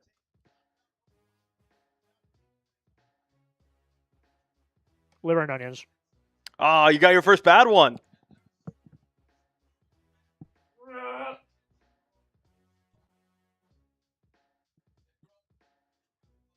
All right, let me get this. It's the worst one. It's the worst one. All right, what did I get again? Stink bug or toasted marshmallow? It's also stuck in my teeth, so that's delightful. Yay! You got a good one. Finally. Well, the tables have turned. Keep hitting that sub button. We just gained 20 subscribers, which is absolutely awesome. Keep hitting that sub button.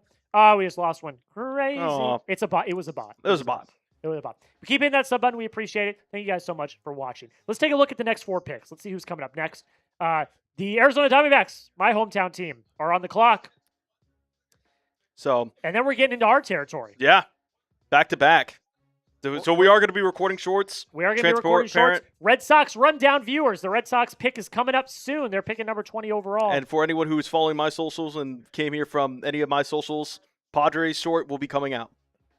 We've got Santino doing that for us. Appreciate you, Santino. He's a legit man. Does he know distro on these yet? I don't believe so. We'll see. So, next 4 picks. While we're getting that. Yep, next 4 picks are coming up. D-backs are on the clock. So then after the D-backs, we've got the Texas Rangers, Houston Astros, Cincinnati Reds, Cleveland Guardians. Then we're going to have the Red Sox and the Padres. This board is getting really good for me. It gets interesting now. I really like this board. It gets interesting. I really like this board for both of us. Because the thing is, the high school guys fell in, I don't really think we were going to get, any of the Jacob Lombard or Trevor Condon, but, they fell later. Yeah. Although my guy's gone. So next pick is in. Here comes Rob Manfred. There's just a bunch of Oh, there's Wally. I saw Wally. All right. Arizona Diamondbacks selection is up. Ooh, I like this for Arizona. Ryder Helfrich. Love the name, too. Ryder Helfrich There's Baxter. D-backs mascot. Goes to the Arizona Diamondbacks. I like this pick for them quite a bit. Elite defensive catcher. Yep. 60 grade arm, advanced game calling, pitch staff management skills. He's a dog behind the plate. He's fantastic. He's also got above average in-game raw and in-game power, along with an incredibly high baseball IQ and plate discipline that has improved over the last few years. He's got one of the highest floors of any prospect in this draft due to his elite defense. Yeah, I agree. Like, he's got one of the highest floors in the entire class. The power's fantastic, as we already talked about. Above average raw and in-game power. The contact skills are graded below average. He does need improvement to translate to the big leagues. Big swing and miss concerns, and he also has a pull-first approach. So, something that's going to have to improve. I do like the fit for the Diamondbacks. I think their system is pretty catcher deficient. The only problem I have with this is that I don't know if I trust the Diamondback staff. I understand people are going to like, oh, well, they draft or they developed Corbin Carroll. They developed a lot of their guys, but it's like the thing is that this is a little bit more of a projection to the extreme of I think you're going to have to rework his swing. Yeah. I think you're going to have to completely rework his swing. Corbin Carroll, I thought had a pretty nice swing coming out of college or coming out of the draft. I think he was one of the guys where I thought he had it pretty easy and it was going to be translating to the MLB. Ryder Helfrich, I don't know if I agree with that. I think his defense is great, elite defensive game caller. I just think he's going to have to rework his swing entirely. Absolutely. But I think if that can translate and the D-backs can treat him right. And he can be the guy we could think he can be. I think we're cooking with this. I agree with you.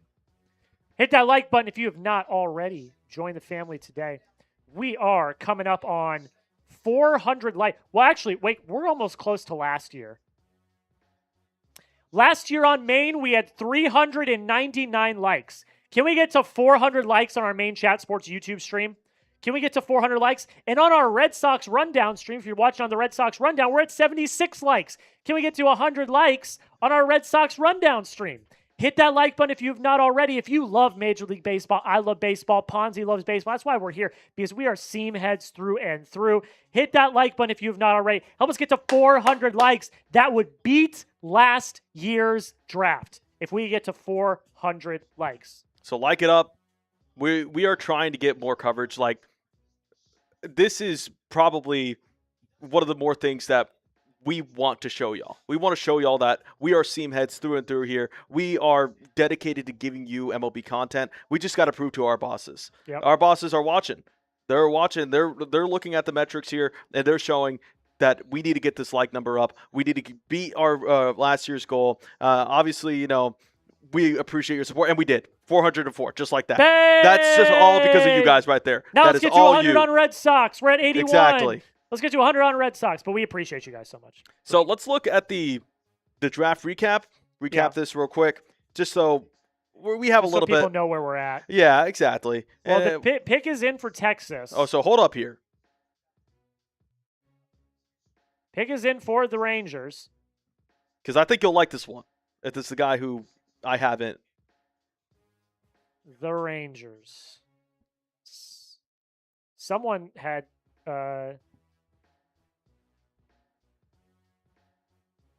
Braden, who super chatted $2 a few minutes ago, is going to be very happy about this one. Gio Rojas is the pick. Great for fit. The Texas Rangers. I love it. Love the fit. I love it. And I've been saying this all day, and I'm going to sound like a broken record, but I love this pick. Power fastball. We kind of talked about him a little bit ago, but we're going to talk about him again because he is officially a member of the Texas Rangers. Power fastball and a plus slider. An incredible 1-2 punch of pitches. That is just He's just fantastic. awesome. He's got advanced command as well.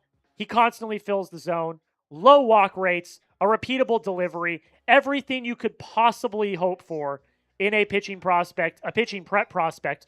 Nonetheless, 3-pitch mix, deceptible delivery, overall athleticism make him one of the most intriguing prep prospects in this class. And the Rangers get him at 16 overall. Needs to work on his changeup. He needs to continue to develop that. But if he can, he's going to turn into one of the best pitching prospects to come out of this draft. I agree 100%. Yeah. Just amazing value. He relies a little too much on the fastball slider, needs to add a third pitch. But if he can do that, it's wraps, man. And I really do think good. This guy's special. This guy is going to the perfect fit for him once again. The Rangers developmental lab, say what you want about their offense. They know how to develop pitchers, man. That's literally what got them to the World Series a couple years ago. And they just went on a magical run with their offense. So I think this is a perfect fit for him. Perfect execution from the Texas Rangers. Probably going to have to get a little bit above slot here, but I think for what you're getting and what I think he could be, perfect. And now the Houston Astros are on the clock. Make sure you hit that subscribe button if you have not already. Xavier, who's your best prospect available? Talk about them for a second as I slack Santino. Yeah, give me a second here to get on screen. Yeah. So we're going to talk about best players available here. Mine is, of course, still Daniel Jackson. But Xavier, if you want to break down your best players still available, as I slack Santino, as we were getting ready for the Red Sox and the Padres picks. I don't know how he's not been picked yet. I don't know how he's not been picked yet, Jack. Justin LeBron is everything you want in a college-ready hitter. He is amazing. His defense, yes, I understand, is a little bit questionable at times. But, dude, I don't understand. He has MLB Pipeline has a 60 field. I probably have it closer to 55. But hit tool, I understand, a little bit lower. He has really good power, though. He's been hitting, 16 home runs at Alabama, top of the top SEC pitching. Does have a little bit of stolen bases as well. He could run. He could hit. He can hit for power. I love him. I think you're not going to have to rework his swing. I think ultimately it's just trying to get the plate discipline a little bit down just because, he's going to strike out a little bit. His bat speed's really good. I don't know how he hasn't gone. He has raw power. He has a decent hit tool. Everything grades at least a plus level. It is just incredible how he has not been picked yet. What do you think it is? I think he's probably asking for a little bit. You think? I think there were some rumors. Once again, those interested in my Padres rumors, AJ Preller's been trying to drive the price up on him, is what a popular rumor has been. And I think if he does get to them, he has a lot more money to spend because of the Dylan Cease deal. This is going to be a fantastic steal for whoever gets him. Maybe it's the Astros. Who knows? No, it is not. I will reveal that here in a moment, but just incredible that he has not been picked. Oop. But I really do like Justin LeBron's skill set. Another guy that I really like too, let me see where he is. We talked about Ace Reese a little bit. I do love Liam Peterson. He's not a fit for me for the Padres, but if you're looking at the Astros, maybe a guy like Liam Peterson could really be a good fit here. I think they might just go with an outfielder, though. Their outfield system is really bleak. I worked for the Astros. I worked for the Corpus Christi Hooks, and that outfield system, not good. Not good right now. The pick is in, by the way. So? And you would be correct. Oh. It's also one of your boys. One of my boys? One of your boys. Hughes? Hughes. Oh, my gosh. Dude. Logan Hughes is the pick for the Houston Astros. I put this in our database, and we'll get some coverage on him right away. That is wild. This is he was projected to go a little bit lower than this. He was. He's MLB Pipeline has him ranked 42nd overall. But let's talk about him. Logan Hughes goes to the Houston Astros. He is an advanced hitter. That's the calling card for Logan Hughes. He has the ability to consistently make hard contact against both velocity and quality breaking pitches. He also produces above average raw power and does not sacrifice contact. His strikeout rates, this is the thing. His strikeout rates have remained really, really low. Even with the home run production, he's been fantastic. He also has a good track record of offensive production against challenging competition. Below average runner, though. He's got limited range in the outfield. Left field is probably his most long-term position according to scouts. And there's not a lot of production or projection going forward with him, too. A lot of what you see is what you get with him. Yeah. And, as a guy who watched too many Texas Tech baseball, he was pretty much the only good at bat that we had. So, it is obviously those numbers they're awesome. But, the thing is with Logan Hughes is that you have to wonder if his bat is going to translate. For sure. I think it will. But there is some concern that, you look at him and you're like, well, we're going to be projecting a lot more just because he's smart and he knows what pitch to swing at. But is that a level of Big 12 college baseball? Or is that because, he's actually really good at that bat speed? I do have some questions about that bat speed.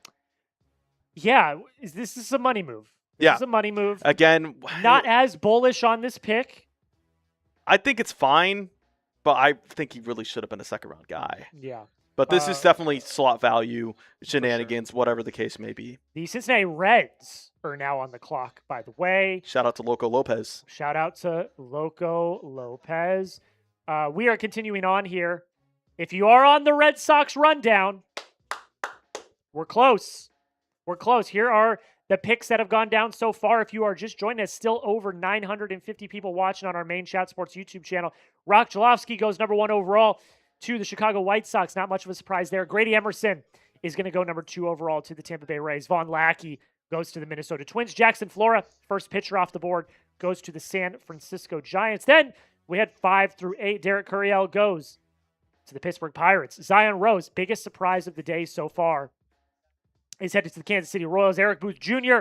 is going to the Baltimore Orioles, and Drew Burris, probably one of my favorite picks of the day, is headed to the Athletics. AJ Gracia heading over to the Atlanta Braves. Tyler Bell to the Rockies. Chris Hakopian goes to the Washington Nationals. Jared Grindlinger goes to the Angels. And rounding out the top 16, Trevor Condon, another pick that we are both very bullish on, goes to the St. Louis Cardinals. Jacob Lombard, his fall ends with the Marlins at 14. Ryder Helfrich goes to the Diamondbacks, another pick that we're both very bullish on. Gio Rojas goes to Texas Rangers, and Logan Hughes goes to the Houston Astros. What's up, Mitch? Mitchell Renz. What's up? Yeah? Hey, thank you. Mitchell Renz of the Raiders Report is here. Raiders! Raiders! No, they're later. They got penalized. Yeah. The draft's the draft. Your Vegas A's crushed it. Yeah, they did. Took a really good player. So make sure you guys hit that sub button. Hit that sub button right now. Every 30 we do a Bean Boozled. Which you have to. Oh, I do? Shoot. Yeah, look. See the 435? Yeah. Pick is in. I'm not even reaching for it. What's we up? have a good bit of super chats. We're up to 20.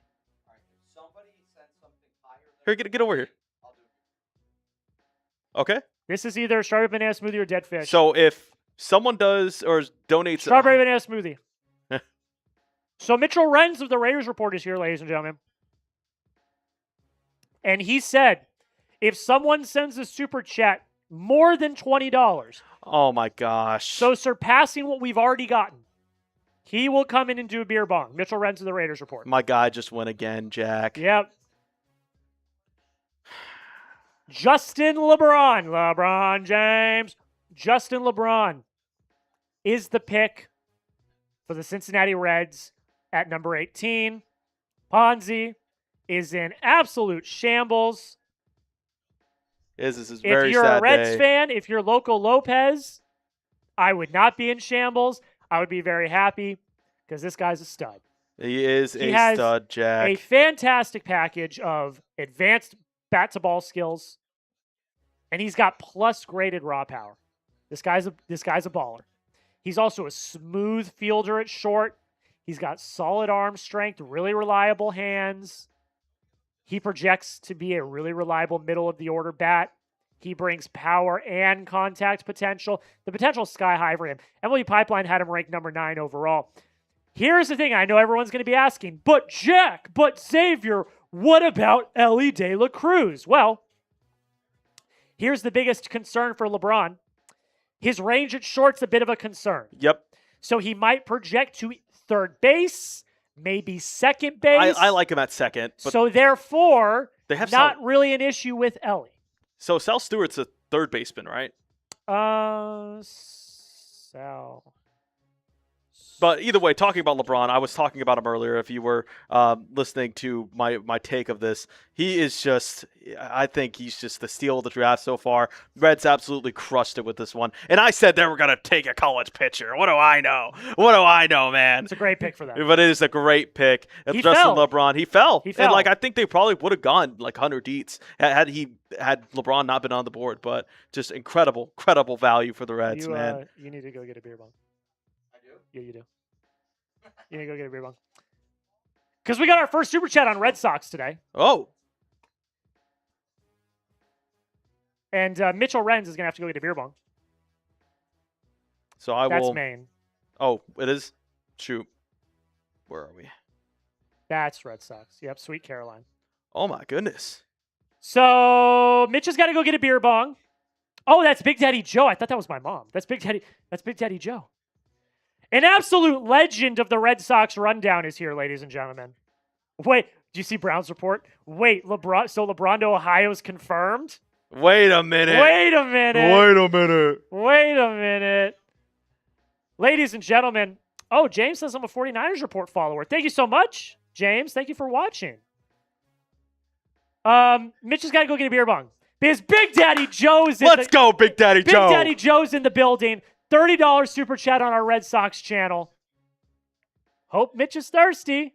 Mitch is getting a beer bong right now. The pick is in for the Cleveland Guardians, and then it's Red Sox time, ladies and gentlemen. We're about to go back to back, ladies and gentlemen. Woo!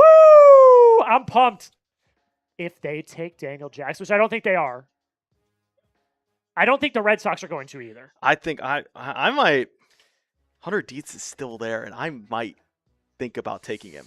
If you're the Red Sox. Shout out to Big Daddy Joe, $30 super chat. Mitchell Renz is getting a beer bong. He's going to be back here in a minute. Cleveland Guardians pick is in.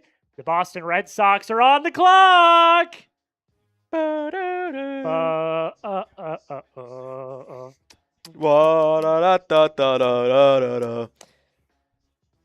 have the pick. Is that confirmed? Confirmed? Like by not old Jim, who I hate now? Or Joe, whatever his name is. Just waiting. The pick is in, and then Mitch is going to do a beer bong. Liam Peterson is the pick for the Cleveland Guardians. Oh, yeah, don't push it yet. Oh, yeah, it is. It's Liam Peterson. We didn't get this time. Liam Peterson is the pick for the Cleveland Guardians. How you doing, Mitch? Power fastball. Power fastball. Sits 95 to 97. He's got the ability to reach 99. It's got excellent life. Generates a bunch of swing and miss. That's his calling card right there. Is the fastball. I gotta see who this is. Not only does he generate swing and miss with his fastball, he's also got a plus slider and a changeup that he has been improving. That also generates swing and miss. He's got an excellent 3-pitch mix, guys. Like, this guy is a baller. He's got to work on his command. That's been the biggest thing for him, is he's got below average command. If the development department in Cleveland can figure out the command of Liam Peterson, he could be an absolute stud. He's got an issue with walks. That's his biggest thing. And he also struggles to repeat his delivery, which can also lead to that lack of command. So if he can work on that command, if he can get it consistent, that 3-pitch mix it could translate to the league in a year or 2 years. So, good pick for Cleveland. Jack, I have multiple sources confirming Red Sox pick, and I don't think you're going to like it. That's okay. We'll We'll get to it when we get to it. Mitchell Renz. Hello, my friend. What's up, y'all? What's Big up? Daddy Joe. Oh, shit. Oh, there he is. What's up? I'm sitting, by Yeah, the way. we're both sitting. We're both sitting, so Well, I was like, oh, shit, I didn't expect that, but he's much taller than me, but I am sitting. not much. Big Daddy Joe, what's going on, man? Shout out to Big Daddy Joe. We got another 20 on Red Sox, too. So Red Sox starting to pick up Well, steam. I think, isn't that 100 total? 70, 80. So Big Daddy Joe got us to 100 total. Now we're at 120 total. Let's go. This goes out to Big Daddy Joe for partying with us last year. Shout out to Big Daddy Joe. Mitch is taking down the beer bong. The Freedom Funnel, might we add. So shout out to Big Daddy Joe. Big Daddy Joe says hey to Mitch in the chat as well. Okay. And it's gone. Okay, everyone lock the hell in. It's time. The Red Sox are on the clock. If you are in the Red Sox chat, let me know who you want. Everyone already knows who I want. I want Daniel Jackson. Daniel Jackson, no matter what. And they're about to reveal the pick. Do you want you full screen for this? Yeah. Okay. I do not have notes for this guy. Yeah. I have some. I Hold do up. not have notes. Let me give you my for notes. this guy. I didn't. Wait a second. Is he even on MLB Pipeline's top 250? Yeah, he's 75. Is he? Yes. Where? He's 75. Oh, he goes by Jake. Let's confirm. Okay, we're just gonna do it. Yeah, I saw a bunch Jake of sources. Schaffner. Is that how we pronounce it? Jake Schaffner Schaffner, yeah. is the pick for the Red Sox at number 20 overall. I had two How do we sources feel about confirming. how do we feel about this? I really do feel I have no notes on this guy. 60 grade run. So he's very fast. 55 grade hit tool. he's just disciplined. The thing is, he doesn't really have a good hit tool, in my opinion. Scrappy is what I'm reading Yeah. here. Left-handed bat, good feel for the barrel. He hits line drives gap to gap. Disciplined approach, rarely swings and misses. The thing Especially is, against fastballs. He's not going to be a slugger though. yeah, He's not going to be a slugger. He does not hit home runs. I'm confused. I'm confused because, and I'm about to do what I said not do, but I'm going to do it because I'm not talking about shortstop at the major league level right now. I'm talking about a shortstop they already have in their system. You've got Franklin Arias in Yeah. your system already. So I'm not particularly sure what the thought process is here. and see, I know they like drafting high school position players. The Yeah. problem is, I think there was a lot better guys on the board. Yeah, plenty. And like, Obviously, the Bo Lawrence workout did not go well. Obviously. so we're getting But you- official but- confirmed but- from right now. Ace Reese? They must still on the like board? a guy they view in the second round. Daniel Jackson still on the board?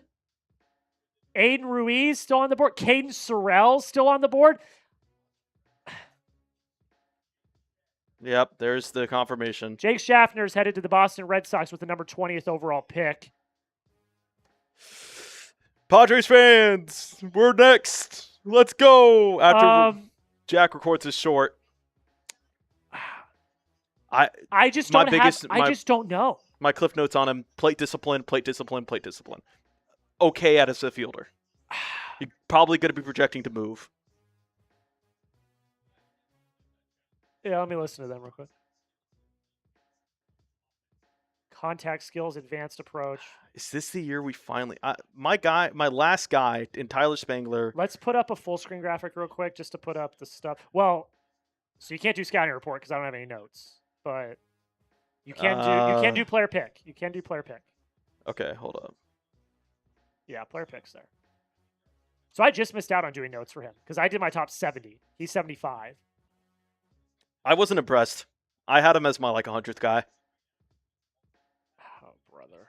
I had him as the guy who I thought if someone picks him in the third round, it's fine.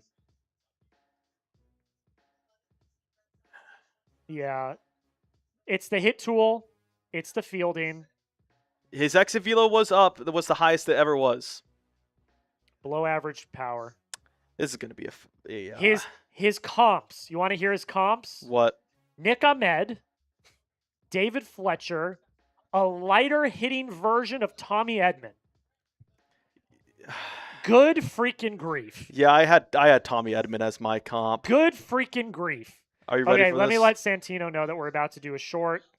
About to do back-to-back shorts.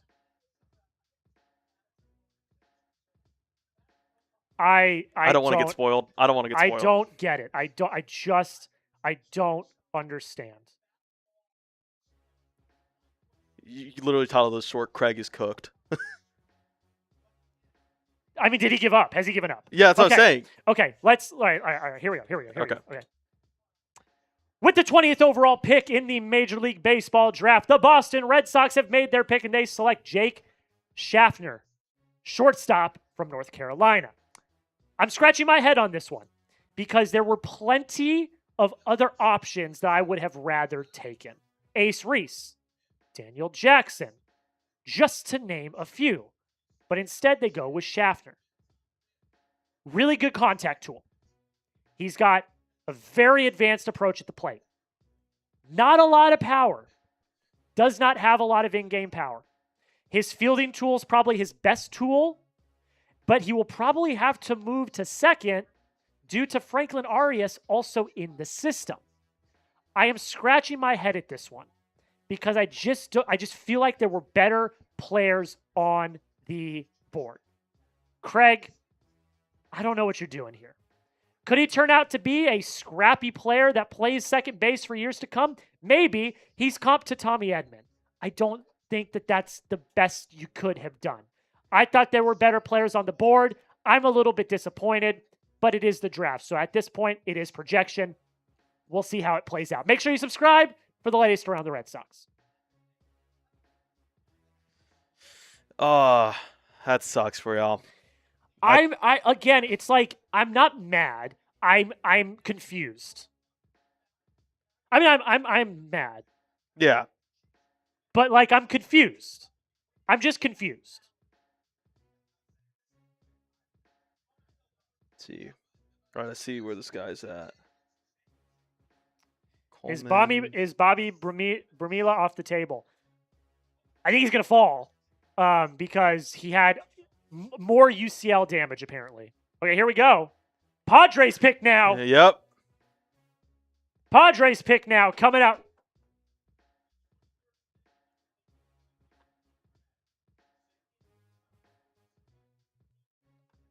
I love this pick. Ooh. He's a low lower on the MLB board, but I love this pick. Okay. It's AJ Preller's ideal pick. And I've got notes for him. Coleman Borswick, right-handed pitcher out of Florida, is headed to the San Diego Padres. Love it. Not a bad pick. I'm not going to lie. Not a bad pick at all. Well, what did they labeled him? Wow. So they announced it as a right-handed pitcher and third baseman because he does have some two-way potential. I mean, it's the pitching. Yeah, that's true. It's But the I pitching, like though. him as this. Yeah. And it's a right-hander too. Yeah. All right. Are we in? We are in. Let's talk about him first real quick. Yeah. Let's go then full screen. Then we'll do your short. Let's talk about him a little bit real quick. So Coleman Borswick, the best headshot of anybody's that we have here. Yeah. Power fastball, grade 60 to 70. That's See, regularly pitches 97, 98. He's also got a plus slider. We keep talking about these guys, these elite 1-2 punches of a fastball and a slider. He misses bats both sides of the plate. And that slider projects as an out pitch, too. It's not just a complimentary pitch. He does need to continue to develop his changeup. That is still being developed. He doesn't use it that much. But yeah, the secondaries really need to work. He needs to work on his delivery too. His delivery can get a little inconsistent, which could lead to some command inconsistency.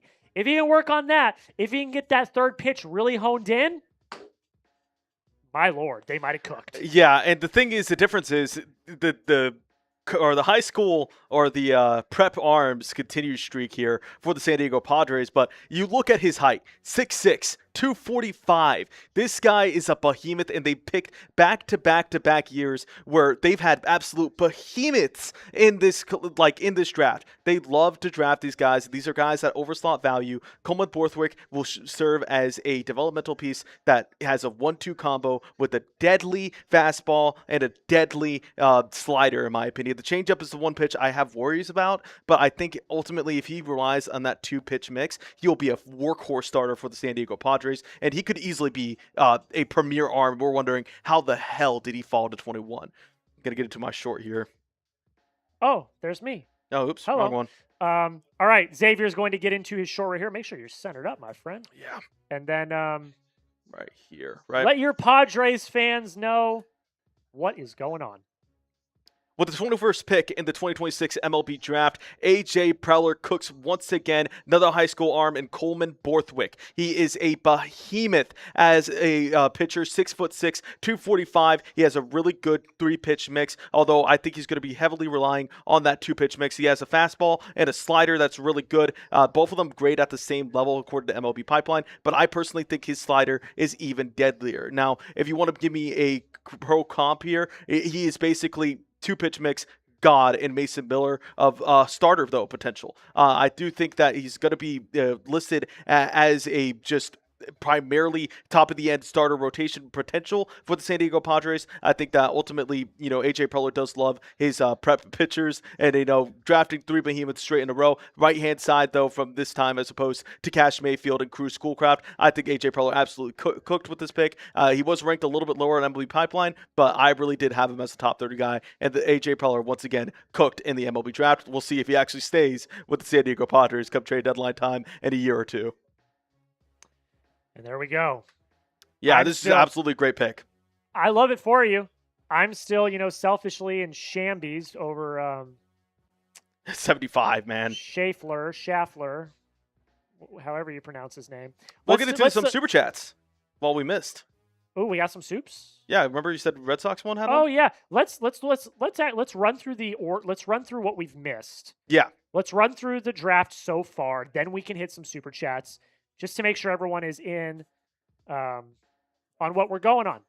All right, top 4, we got him. Roch Cholowsky goes number 1 overall to the Chicago White Sox. Not that much of a surprise in my opinion, but it is what it is. Grady Emerson goes number 2 to the Tampa Bay Rays. Vahn Lackey headed to the Minnesota Twins. And Jackson Flora, the first pitcher off the board, goes to the San Francisco Giants. Derek Curiel goes number 5 overall to the Pittsburgh Pirates. Zion Rose is headed to the Kansas City Royals. Eric Booth Jr. Zion Rose, by the way, first really big surprise of the night. Eric Booth Jr. heads to the Baltimore Orioles. Drew Burress, and again, one of my favorite picks of the night, I think, so far, headed to the Athletics.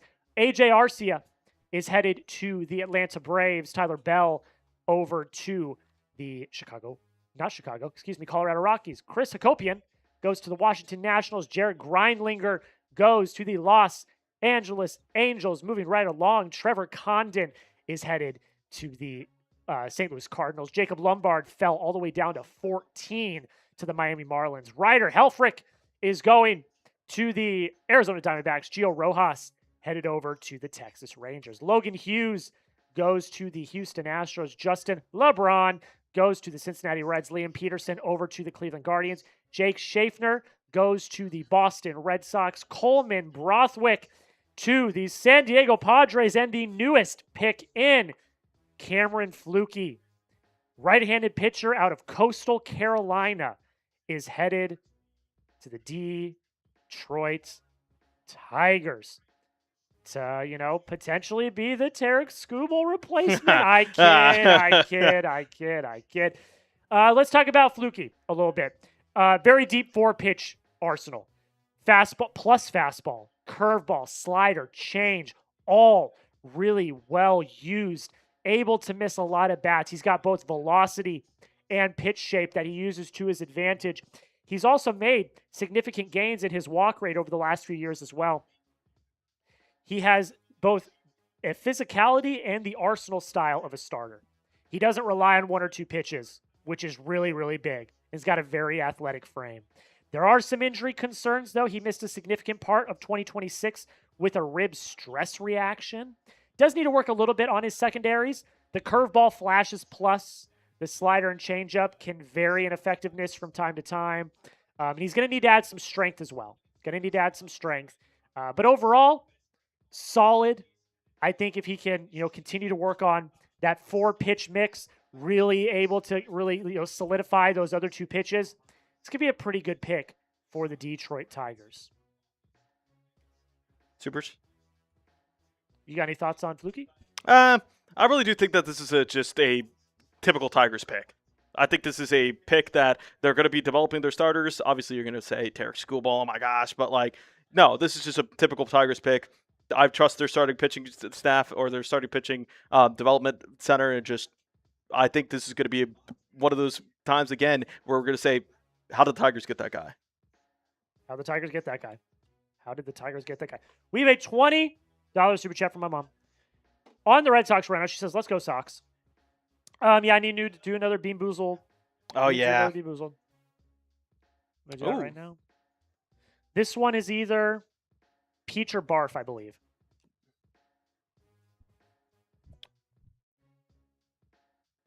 Yeah. Peach, I believe. Oh. Peach. Shout out to my mom, $20 super chat. Thank we have you. one on Maine as well. We got one on Maine. Woo! Get to that. We've got one on Maine as well. Make sure we're here. Did we do this one? No, we did not. Bayram Hall. Bayram. I don't have notes on him. Is he in the top 250? Or is this a try to get us? I think this is maybe. I don't know. I don't know what that would come out to, though. Like, if you said it really fast. Like, what would that... I don't know. Let me look. Wait, hold up. No, he's real. Don't believe we have notes. No. Is he even in the draft class? No. That's the thing. He's Well, an infielder for Louisville. Let me take a look. 1, 2. He's played 4 years in baseball. Doesn't look like he's got a lot of power, so we don't have a lot of notes on him. Gonna just kind of go off of what I have here. Actually, you know what I can do is I can just let me put this in real quick. Doesn't look like he's got a lot of power. Hit tools at around a 55, so it's a solid hit tool at best. Compact right swing, solid bat to ball skills. The power, he generates good exit velo. He's got average game power at best. Everything kind of literally grades out to like a 55. So average to above average type player. I don't really know where he would go in the draft, but someone to look out for. We'll keep looking out for him, and if he is drafted, we'll do a more comprehensive breakdown of his stuff. So we certainly still have 845 of you sickos, absolute seamheads watching the MLB Draft with us. If y'all could subscribe, show some love. We want to do some more MLB content here at Chat Sports. We need to show to our bosses. We get some subscriptions. We're shooting for 437, but we'll see how that ends up. I do believe you owe a beer bong, don't you? Oh, shoot. I'll do it at the end of that makes sense. Draft. So I'm reading. Sorry, I'm just reading a bunch of tweets about why the Red Sox took Schaffner, overslot to go overslot later. Yeah, that's what I thought. It's a money move. But still, there was. So the pick is in for the Chicago Cubs, and I think Chicago Cubs fans are going to like this one. I know we had a couple fans of them earlier here in the chat, but Cade Townsend is the pick for the Chicago Cubs. Is the pick. I like this player quite a bit as well. Really solid 5-pitch mix. Fastball, cut, slide, curve, and a change. His slider and curve are both graded as plus pitches, which is really awesome. The thing I like about him the most, He's got really good pitch ability. He can mix all 5 of those pitches effectively. He does not rely on one dominating pitch.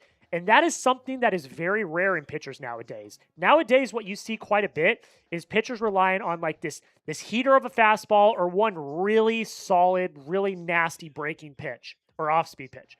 But he's got this 5-pitch mix, all of which he's able to sequence really, really well. He's also improved his strike throwing, which has he made significant strides in his control during his sophomore season. He's reduced his walks quite a bit.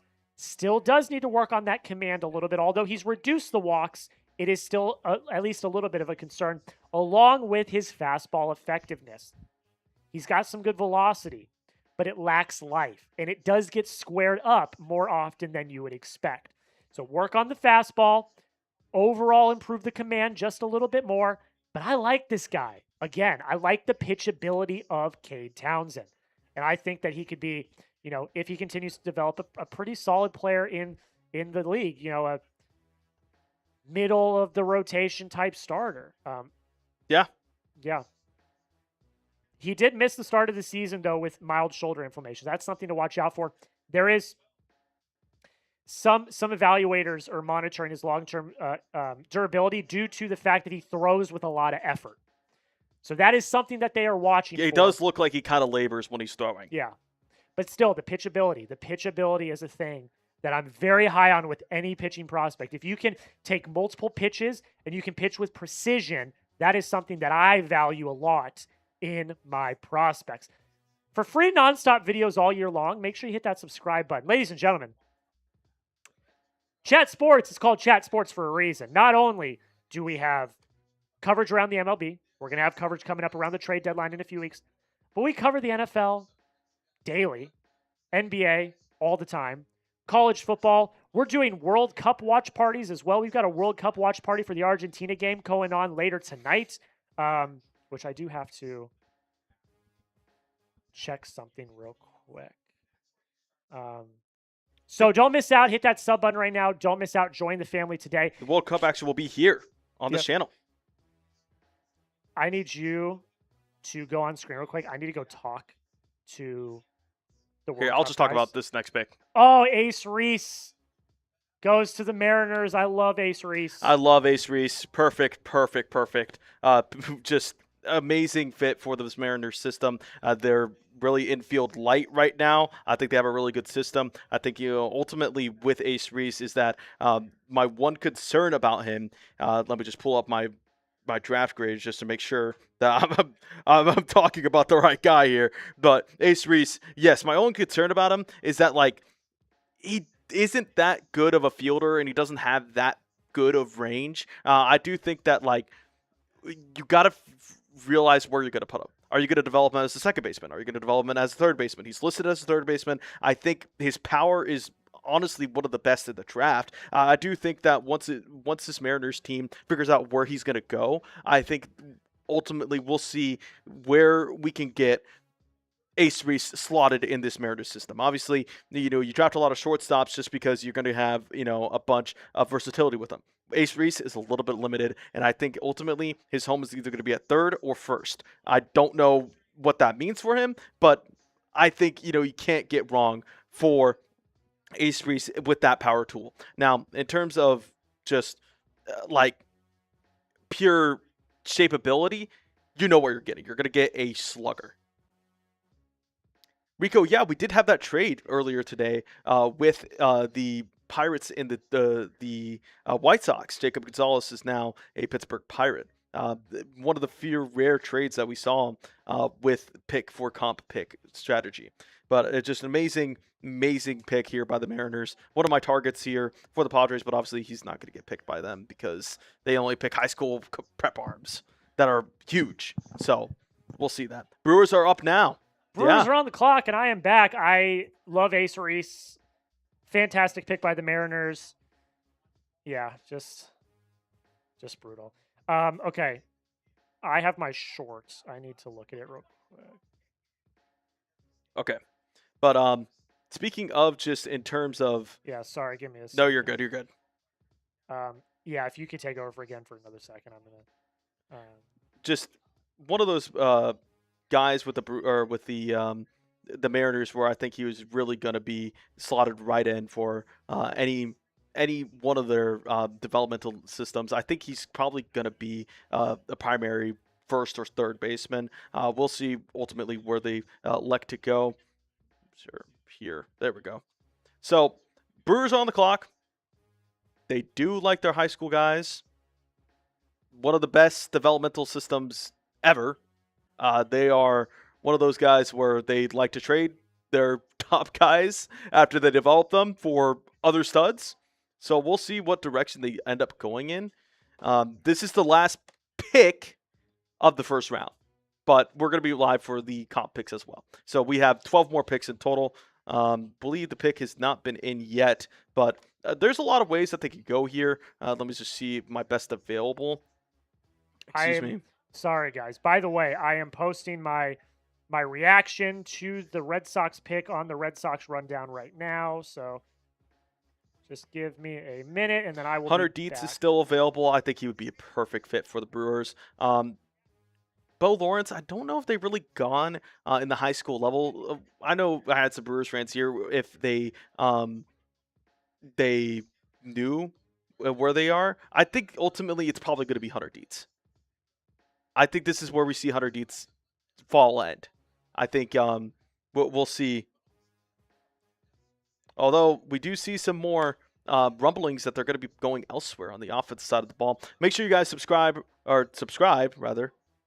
here for more MLB content. We're going to be trying to give you the most that we can get y'all. If we can get to 437,000 subscribers, that would be great. If not, we're just glad that you're going to be here. You're having a fun time. All 800 of y'all, we're just going to be MLB seam heads. Like, let's be real, guys. If you're watching the MLB draft, you are a seam head. You got to know baseball and you know ball. So I'm really excited to see where we can go. Thank you to whoever subscribed right now. But we're just here year-round. I mean, I joined the company a year ago.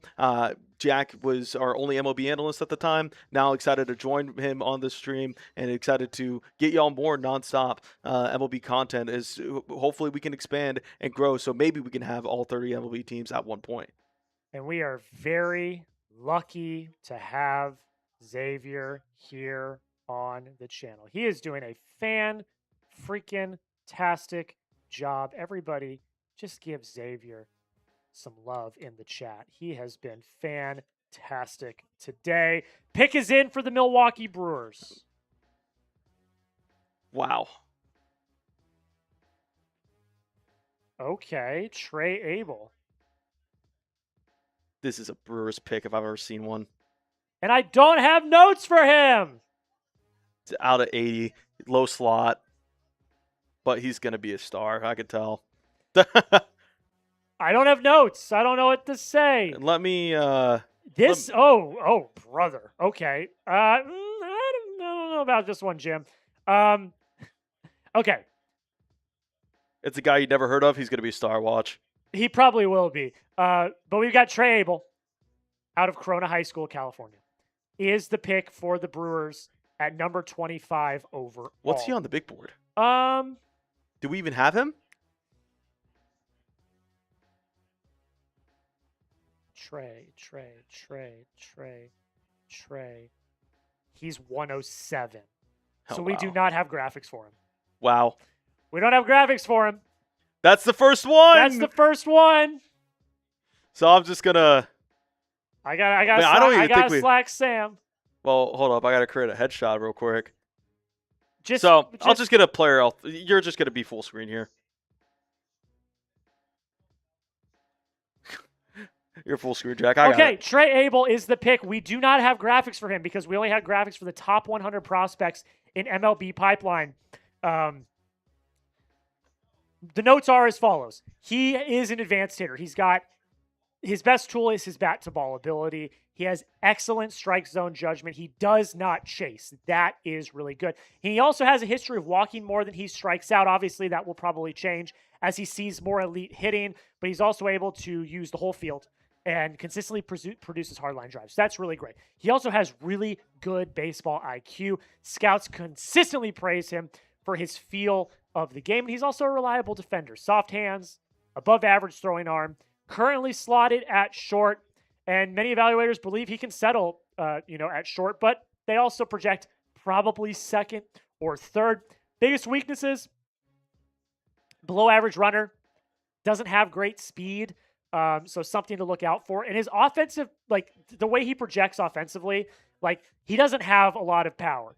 Like he's added strength, he's improved his raw power, but the game power is the biggest question. So it is an underslot type player. One of the comps is Nico Horner. Not a horrible comp. Not a bad comp to be comp to either. Nico Horner is a rising star. Some scouts have noted similar defensive type actions to Corey Seager. Does not have the same offensive ceiling as Corey Seager, but an interesting prospect nonetheless. Like Xavier said, that is a very Brewers pick. It is. That is a very Brewers pick. And Trey Abel goes number 25 overall to the Milwaukee. Oh, wow. Back to back. Brewers. Back-to-back picks with no graphics. What are we? We're in the comp picks now, ladies and gentlemen. Carter Beck. I'm just going to make headshots after. That's fine. Well, we're not going to need him. It'll be okay. Okay. Carter Beck is the pick, number 26 overall to the Atlanta Braves out of Indiana State. He is an outfielder. His athletic profile is fantastic. He is a plus athlete. He covers ground in center field. He's got 60 graded run tool. Really, really good. Absolutely fantastic athlete. The contact ability is really good as well. He rarely swings and misses, even with an aggressive approach. He recorded roughly a 92% in-zone contact rate during the 2026 season. That's fantastic. He also handles velocity very well as well. His athletic profile in general is a strength of his. He's got above average bat speed, excellent bat control, 16 home runs last season. He is making hard contact all the time, and he's got standout exit velocity data as well, something to look out for him. Biggest areas of improvement, plate discipline, something that he needs to work on. He is a very aggressive hitter. He will expand the zone sometimes. That leads to swing and miss concerns. He also does need to work on some of the fundamentals in the outfield. The speed is undeniable. Again, 60 rated speed, 60 rated run tool, but something that he still needs to work on. If he doesn't stick in center, he does project as an above average defender in left. So there you go. That is the pick at number 26, Carter Beck, headed to the Atlanta Braves. My guy went again. Oh, you don't have notes on him? No. I but if there is a headshot there, it means we do have the player pick. Yeah, I know. Your guy went again. Do you want to talk about him while I continue to post this short?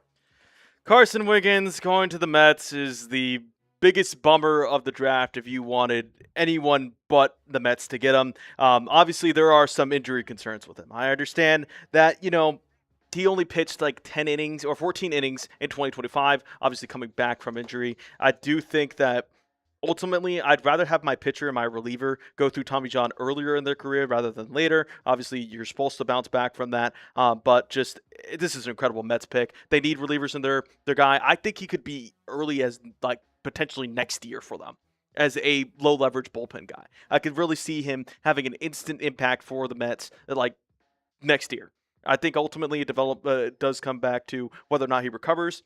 We'll see what that is, what that happens to. Obviously, the Mets are going to probably offer him a bag since they're picking him with their comp pick, but with their first pick of the draft, Mets get an absolute A+ from me. This is a perfect pick for them. I think this is exactly what they need.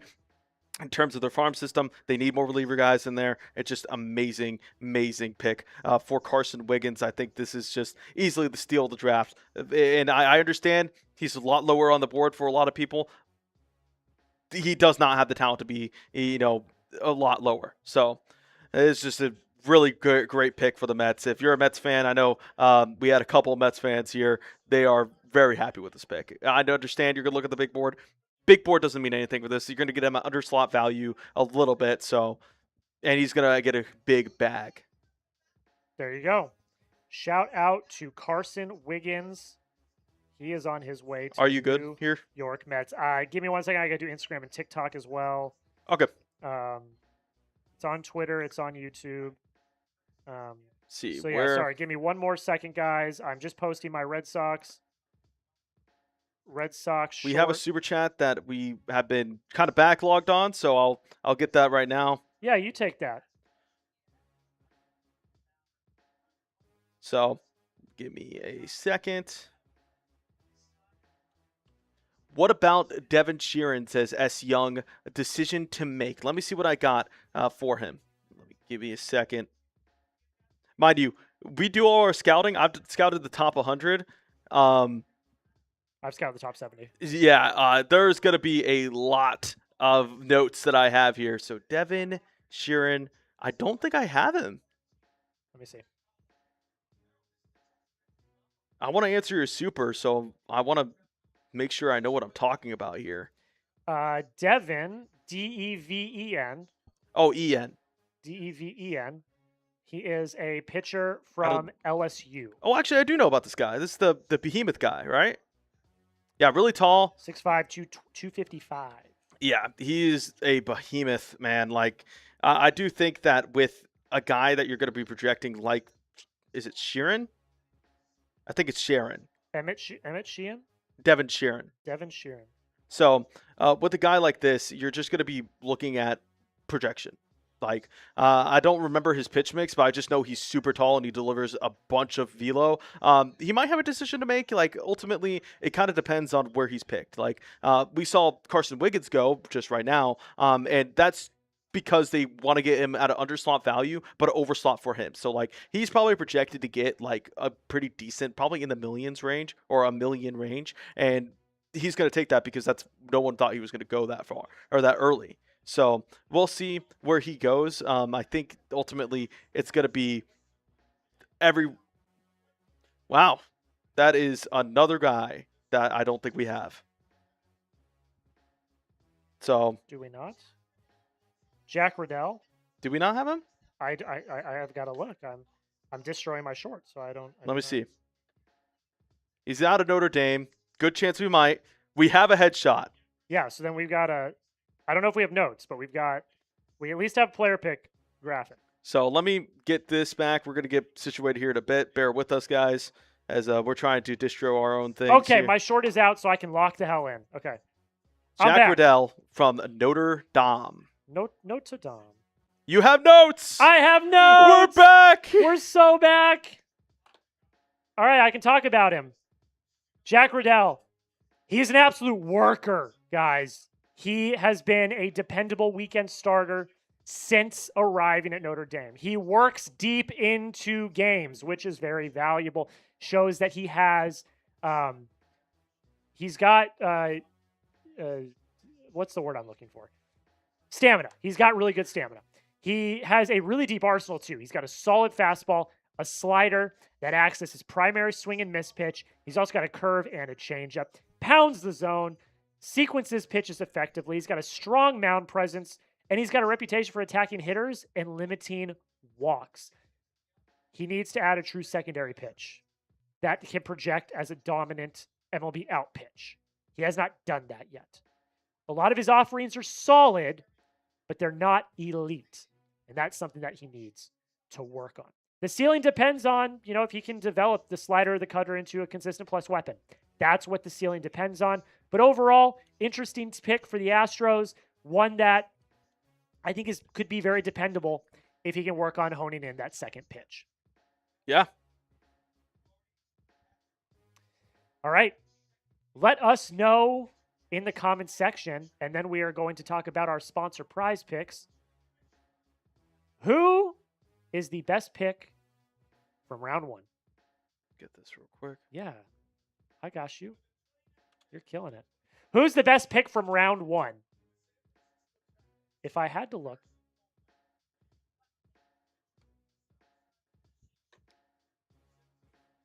If I had to pick,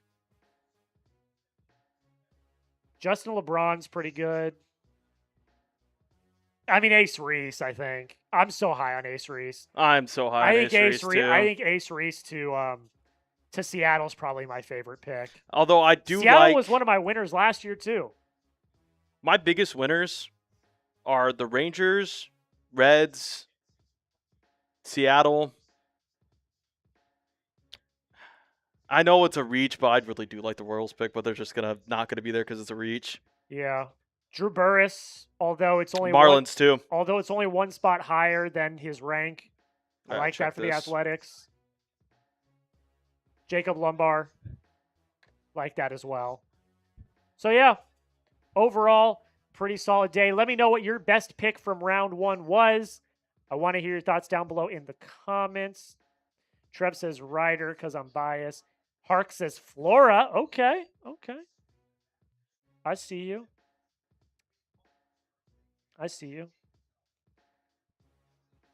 We are at 99 likes on the Red Sox Rundown. Can I get one person to like the video on the Red Sox Rundown to get us to 100 likes? Hit that like button if you are not already. Hit that like button. Join the family. Let me know who was the best pick of round 1. We gave our picks. You let me know your picks down below in the comments. Real quick, let's talk about prize picks real quick. Got to do a read for that. So And then we will carry on. do this read solo. I will do this read solo. Yeah. There we are. There we are. There we are. Before we continue on with today's video, I got to give a shout out to the sponsor of today's show. You know him, you love him. It is Prize Picks, ladies and gentlemen. It is the place to go if you love daily fantasy sports. Available in 50 states and Washington, D.C. It is America's #1 daily fantasy sports picks app. To make a lineup, it's very simple. All you do is you select more or less on 2 to 6 player stat projections. If you get your picks right, you can cash in. We had a little lineup going today. Myself and Xavier put this one together. Munetaka Murakami, I went more than 1.5 hits, RBIs, and runs. That was the first one I went with. Then I went with Anthony Siegler, 0.5 hits against the New York Mets. And then Xavier added Fernando Tatis Jr., 2.5 hits, runs, RBIs, a demon pick for him there. And that was the lineup that we went with. And ladies and gentlemen, we have an excellent deal for you guys. If you download the Prize Picks app today and you use code HMA, when you play your first $5 lineup, you're going to get $50 in lineups. But really important, you've got to use code HMA when you sign up to get $50 in lineups after you play your first $5 lineup. The link to download the app is going to be in the comments and description of today's show. Thank you to Prize Picks for sponsoring this stream. All right. The pick picks is are in. We have picks, plural. We have more. All right, let's run through them. We've got some more picks in. See, making sure Let me we have pull scouting it reports on both up. of these guys. Let me pull it up. I'm in. I got to go here. Carson Bowman. Carson Bowman goes to the San Francisco Giants, left-handed pitcher out of Southside Christian, South Carolina. Like this kid quite a bit.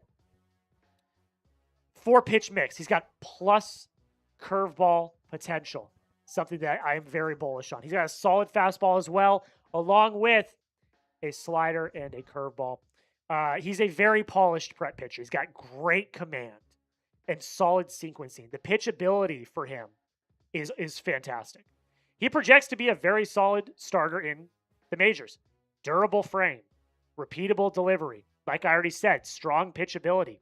He fits the mold of a long-term rotation arm. The velocity is a bit of a concern, though, for the fastball. It reached 96 in 2025, but it sat around 89 to 93 in the spring. That's a little bit of a concern.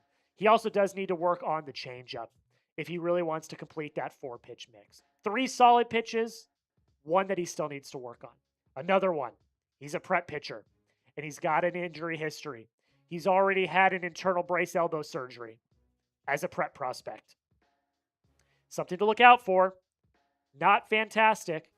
But honestly, this far into the draft, I don't hate this for the Giants. I like this pick quite a bit. Tyler Rabe, is that how you pronounce his name? Yes. Tyler Rabe, right-handed pitcher of Ole Miss, is headed to the Kansas City Royals, ladies and gentlemen. The calling card is his fastball. It can reach triple digits. It generates a bunch of swing and miss. It's really, really good. It reaches 96 to 97 miles an hour. Fastball does reach triple digits, generates a bunch of swing and miss. He attacks the zone consistently. He rarely beats himself with walks. And he's able to consistently hit the zone even with his triple-digit fastball. Something that's really good. The 4-pitch mix that he has needs a little bit of improvement. But if he can develop it, it could be absolutely phenomenal. And as I noted above, 4 pitches, but 2 of them are actually solid. His off-speed stuff does need a lot of work.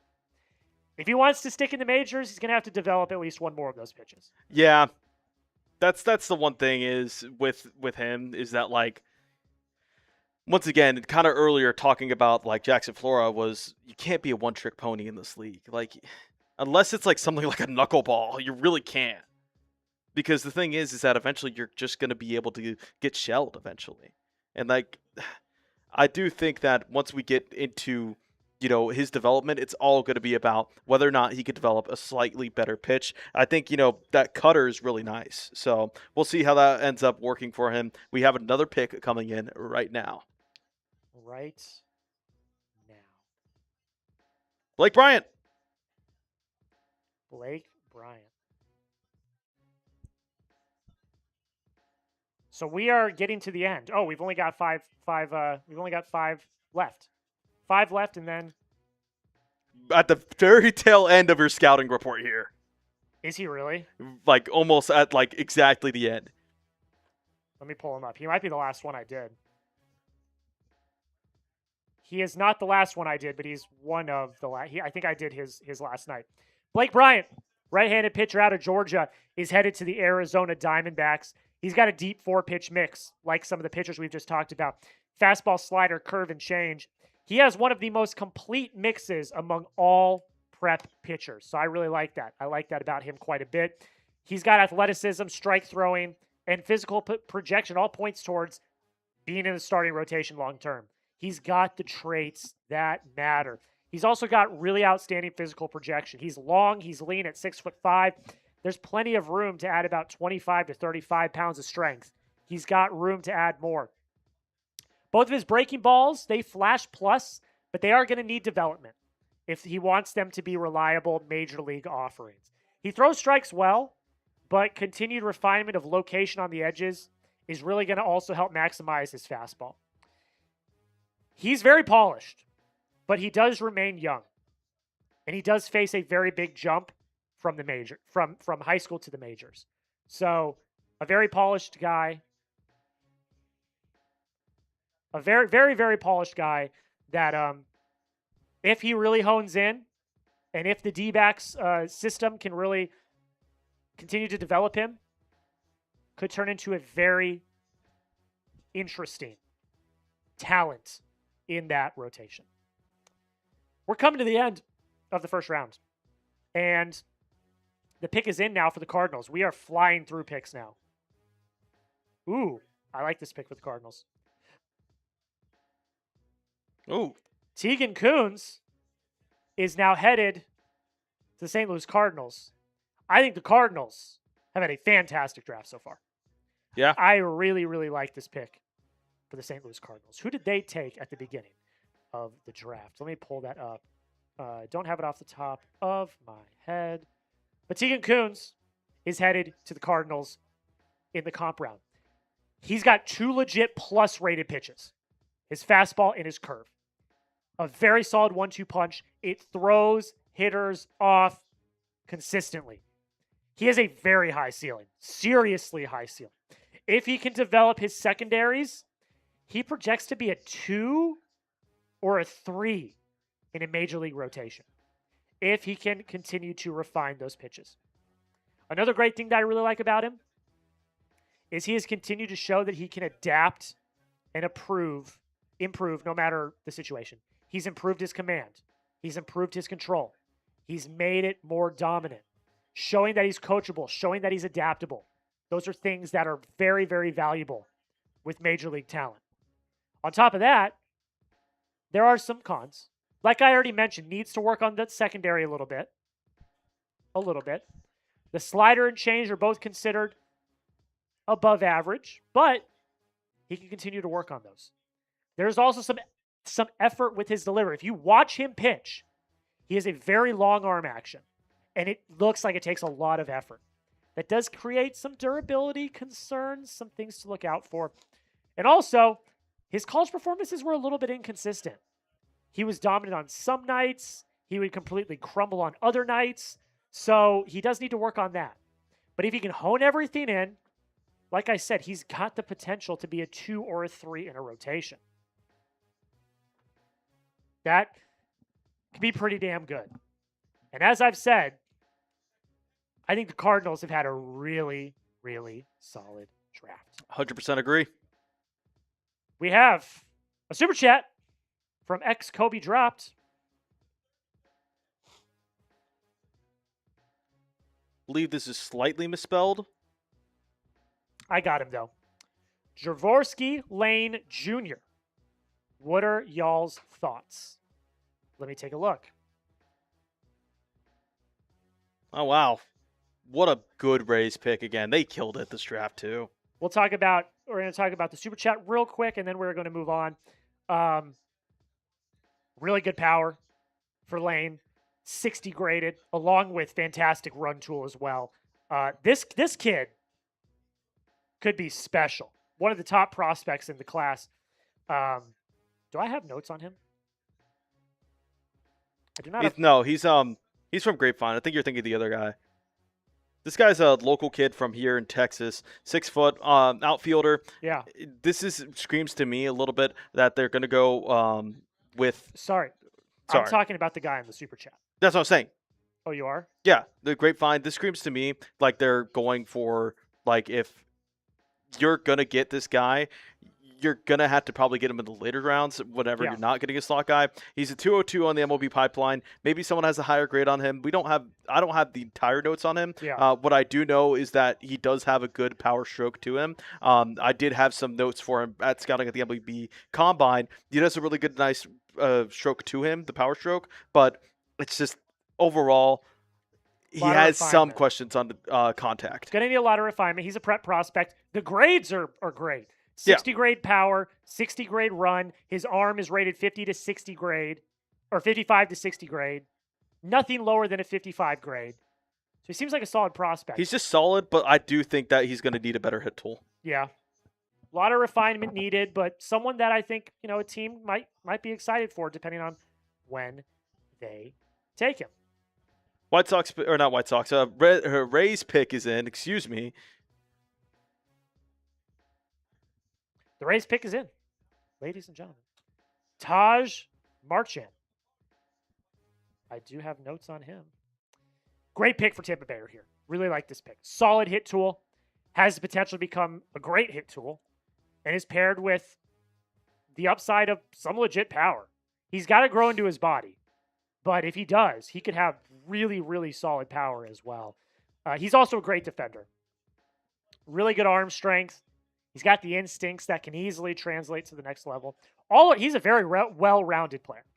Solid tools all around. Physical infielder. He's one of the highest ceilings among a prep shortstop in the class.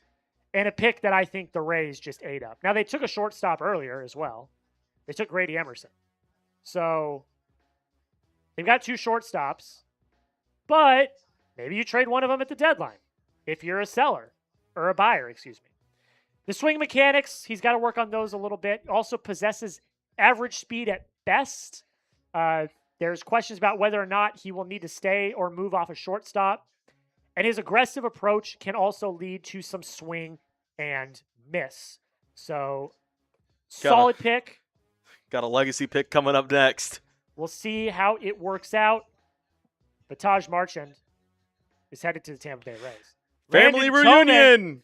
Landon Tomey, former the son White of Sox. Jim Tomey, is headed to the Chicago White Sox. He's regarded as one of the best pure left-handed hitters in the prep class. You get him and Roch. Dude. It's a pretty good class so far. I think it's A+ for me. Solid infield defender. He might move off a shortstop. We have him listed as a second baseman to third baseman. So that's probably it. There's worries he's not going to project well to short. I don't think he's going to play short. I think he's a second baseman. Yeah, I don't think he's going to play short, especially because you've just got Cholowsky as well. So I don't think he's going to play short. But he puts together really nice at bats, has good strike zone awareness. He's got a very high baseball IQ. Like we say, he's the son of Jim Thome, absolute baseball legend.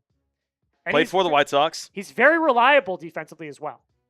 You know, there might be the concerns about where he plays, but wherever he's going to play, he's going to be reliable. He does have some swing and miss concerns. He can get very aggressive at times. But really overall, very solid, kind of well-rounded player. Yeah. So I think the White Sox have kind of nailed this draft. Yeah, I agree. Like really, really well. It's going to done for the become White to Sox. them or maybe like the Rangers for me of like who absolutely killed it. But just to recap. Yeah. Roch Cholowsky goes number 1. Grady Emerson goes number 2. Not really much of a surprise. Kind of a chalk 1, 2, 3 in my opinion. Vahn Lackey goes number 3. Jackson Flora goes number 4 to the San Francisco Giants. Derek Curiel goes number 5 to the Pittsburgh Pirates. Zion Rose, big surprise of the day, I loved him though. went to the Kansas City Royals. I like the pick. It's a surprise pick, though. Not a lot of people expected. Eric Booth Jr. goes to the Orioles. Drew Burress, I still really like this pick for the Athletics. He goes number 8. AJ Gracia goes to the Atlanta Braves. Tyler Bell heads to the Colorado Rockies. Chris Hakopian, goes to the Washington Nationals. Jared Grindlinger goes to the Los Angeles Angels. Trevor Condon goes to the Cardinals. Another pick that we are both very bullish on. Jacob Lombard falls to the Miami Marlins. Ryder Helfrich goes to the D-backs. Gio Rojas goes to the Rangers. Logan Hughes is headed to the Houston Astros. Justin LeBron, another great pick, goes to the Reds. Liam Peterson to the Guardians. Jake Schaffner goes to the Boston Red Sox. Coleman Borthwick goes to San Diego Padres. Cameron Flukie to the Tigers. Cade Townsend to the Cubs. A little run on right-handed pitchers there. Ace Reese, another pick, one of my picks of the night, goes to the Seattle Mariners, getting exactly what they're looking for there in Seattle. Trey Abel is headed to the Milwaukee Brewers. Carter Beck to the Braves. Carson Wiggins, another pick that we're both bullish on, goes to the Mets. Jake Radell goes to the Astros. Carson Bowman to the Giants. Taylor Raby goes to the Royals. Blake Bryant to the D-backs. Tegan Kuntz to the Cardinals. Taj Marchand to the Rays. Landon Tome to the White Sox. And oh my God, the Yankees made a good pick, and I absolutely hate it. I was just Hunter about Dietz. to say, man. Hunter Dietz. We were both heads very bullish on this to guy. the New York Yankees. Start spreading the news. I absolutely hate that because I hate the Yankees. But the Yankees get an absolute baller. Absolute baller. Let's talk about him. 17th rated prospect in MLB pipeline. Power fastball with elite traits. Sits 94 to 96. It reaches 98. It's got excellent carry through the top of the zone. It's very difficult for hitters. But not just that. He's got 2+ breaking pitches. A slider and a cutter that miss bats from both sides of the plate. His curveball also flashes from above average to plus. So come on. What are we talking about? His 4-pitch mix and big frame. It made him one of the top strikeout pitchers in the country. And he's projected as a middle of the rotation starter. Oh God, I hate it. I absolutely hate it. I hate it. Injuries. There is an injury concern. Obviously, don't want to wish on that, but like 1.2 injuries over his first 2 seasons before his breakout. Stress fracture in his throwing elbow required surgery, delayed his development. There are long-term durability concerns, but my God, he's just got the traits, man. This kid's going to be a baller, and I absolutely hate it. And the thing is, too, is that you start wondering about their starting pitching mix because I think he's a guy who could easily get there in 2 years. So they have a bunch of pitching to deal with. Maybe he's one of their older replacements for like a Max Fried, for like Garrett Cole. But, dude, this is a bummer. This is a bummer if you don't like the Yankees, man. But, like, this is a great pick. This is an incredible pick for the Yankees, man. I see a lot of Yankees fans in the chat. You guys got to steal. This guy's awesome. He's a Arkansas Razorback, but, like, I actually really do like this next pick coming up, too. Tyler Spangler. I had him as a second-round guy.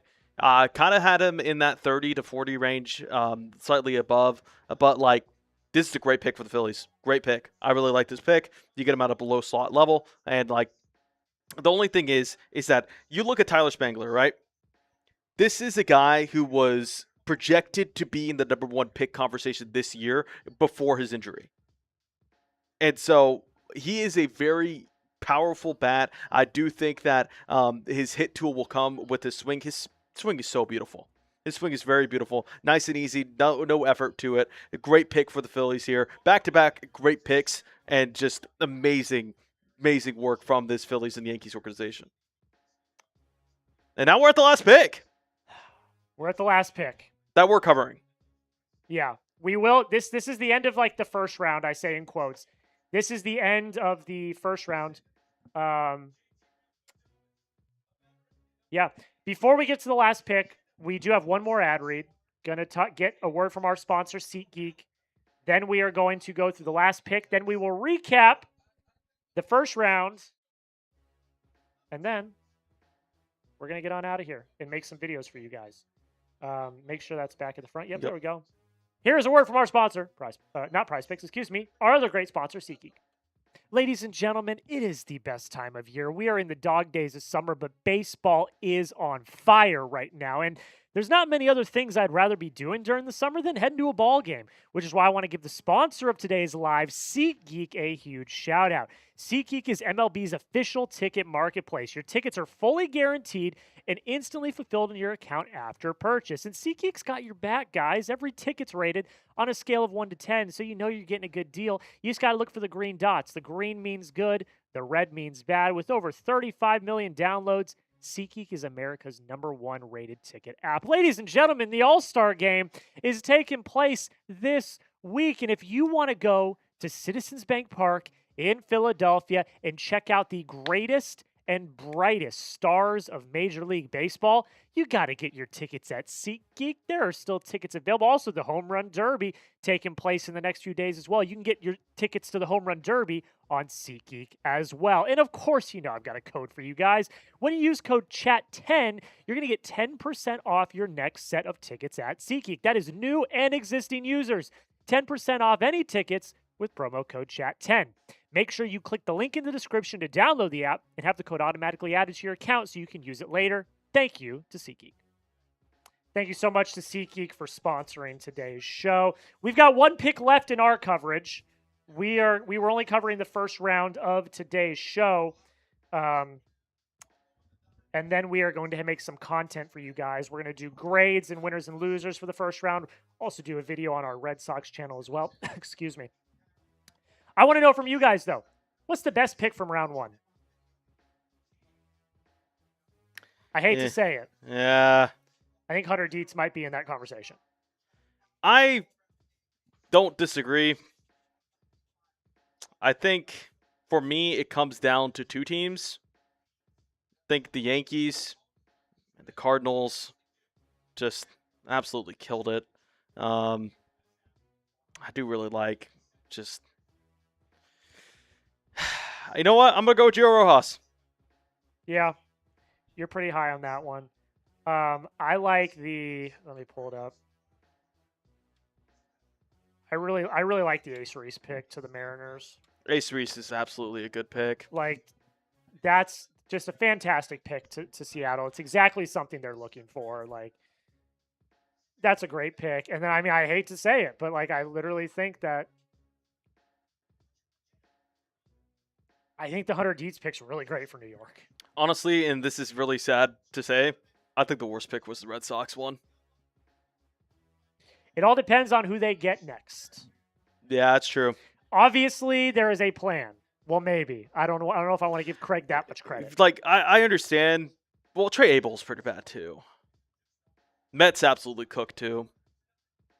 Yeah. Carson Wiggins, that's a good one. Vicky says Hunter Dietz, go Hogs. Brad says Derek Curiel. Yeah. Big Daddy Joe, Breslow needs to go. They should have fired him months ago, man. They should have fired him months ago. Pick is in for Colorado. This is the final pick of the first round, and then they're going to head into the second round. Let's see.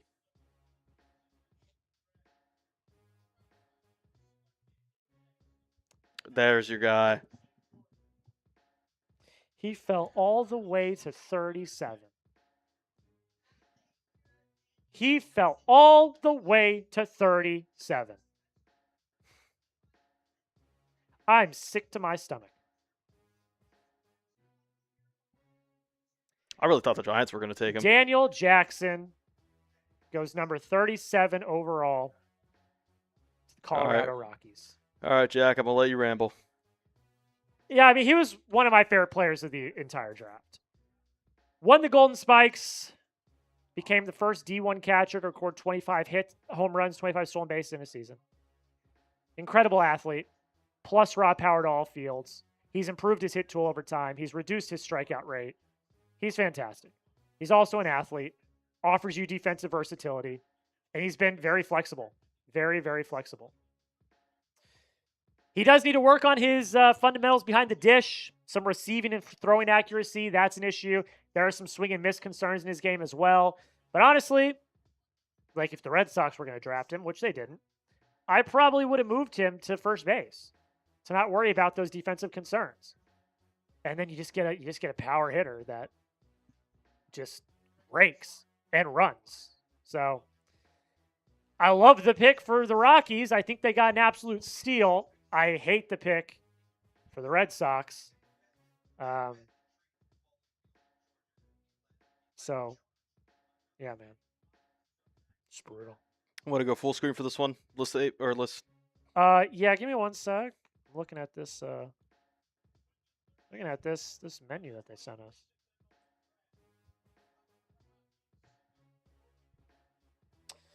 Well, that's it for us.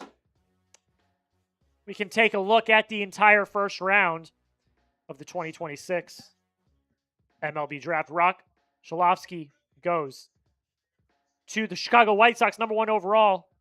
We got Grady Emerson going number 2 overall to the Tampa Bay Rays. Vahn Lackey goes to the Minnesota Twins at number 3 overall. Jackson Flora heads to the San Francisco Giants. Derek Curriel is going to the Pittsburgh Pirates. Zion Rose goes to the Kansas City Royals. Eric Booth Jr.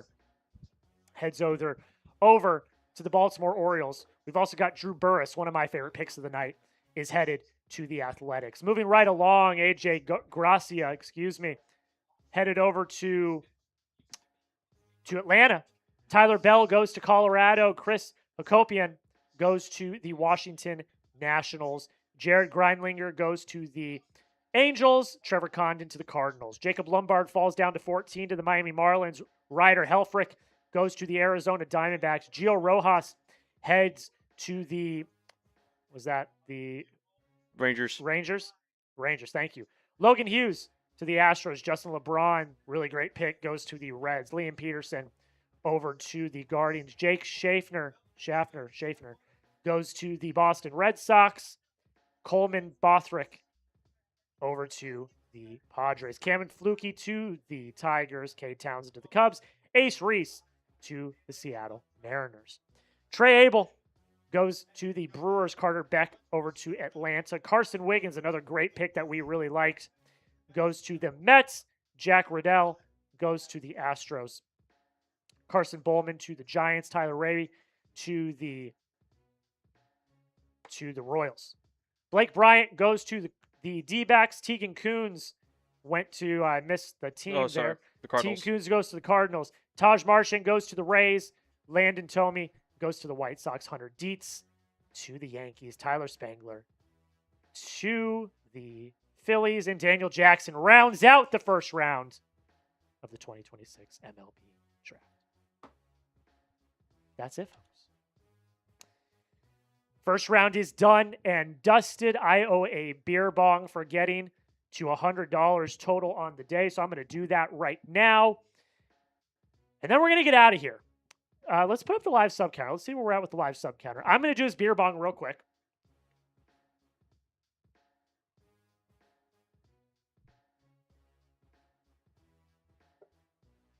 Like a champ. Spilt a little bit at the beginning. That hurt. Won't lie. Okay. Okay, here's what's going to happen.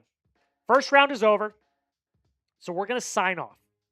Thank you to every single person that has super chatted, liked, subscribed, joined us, asked questions. 7 likes away from 500 on main, by the way. So if you're still here, hit that like button if you have not already. Here's what's going to happen. Xavier and I are going to get off. We are going to film a full grades/winners and losers video for the first round of the draft. That is going to go out here on our main Chat Sports YouTube channel. After that, then for my Red Sox channel, we are going to do a video later in the day once the Red Sox are done picking for the day. I'm also going to have shorts for you guys as well. Make sure you hit that subscribe button if you have not already. We're going to be live for the MLB trade deadline. That's coming in about 2.5 weeks. So we're going to be live for the MLB trade deadline. We're also going to be live for every game of the World Series as well. Thank you so much to everyone that was watching. Xavier, thank you so much for being a good co-pilot. I'm glad that I'm here, man. I'm glad that I'm here. I'm really, shout out to everyone, all our bosses that make this work, all our special shout out to Sam for getting our graphics ready. And, what a great stream this was. We broke every metric by a landslide. So I'm really glad that we're here and that, that you had a fun time. So hopefully maybe in the future we can expand our MLB coverage. So everyone who, liked, subscribed, this is all because of you. So thank you so much. Shout out to Sam Brown as well. Thank you so much, everybody. I appreciate you for watching. I hope you have a great rest of your day. We're going to keep the content flowing, and we'll see you later.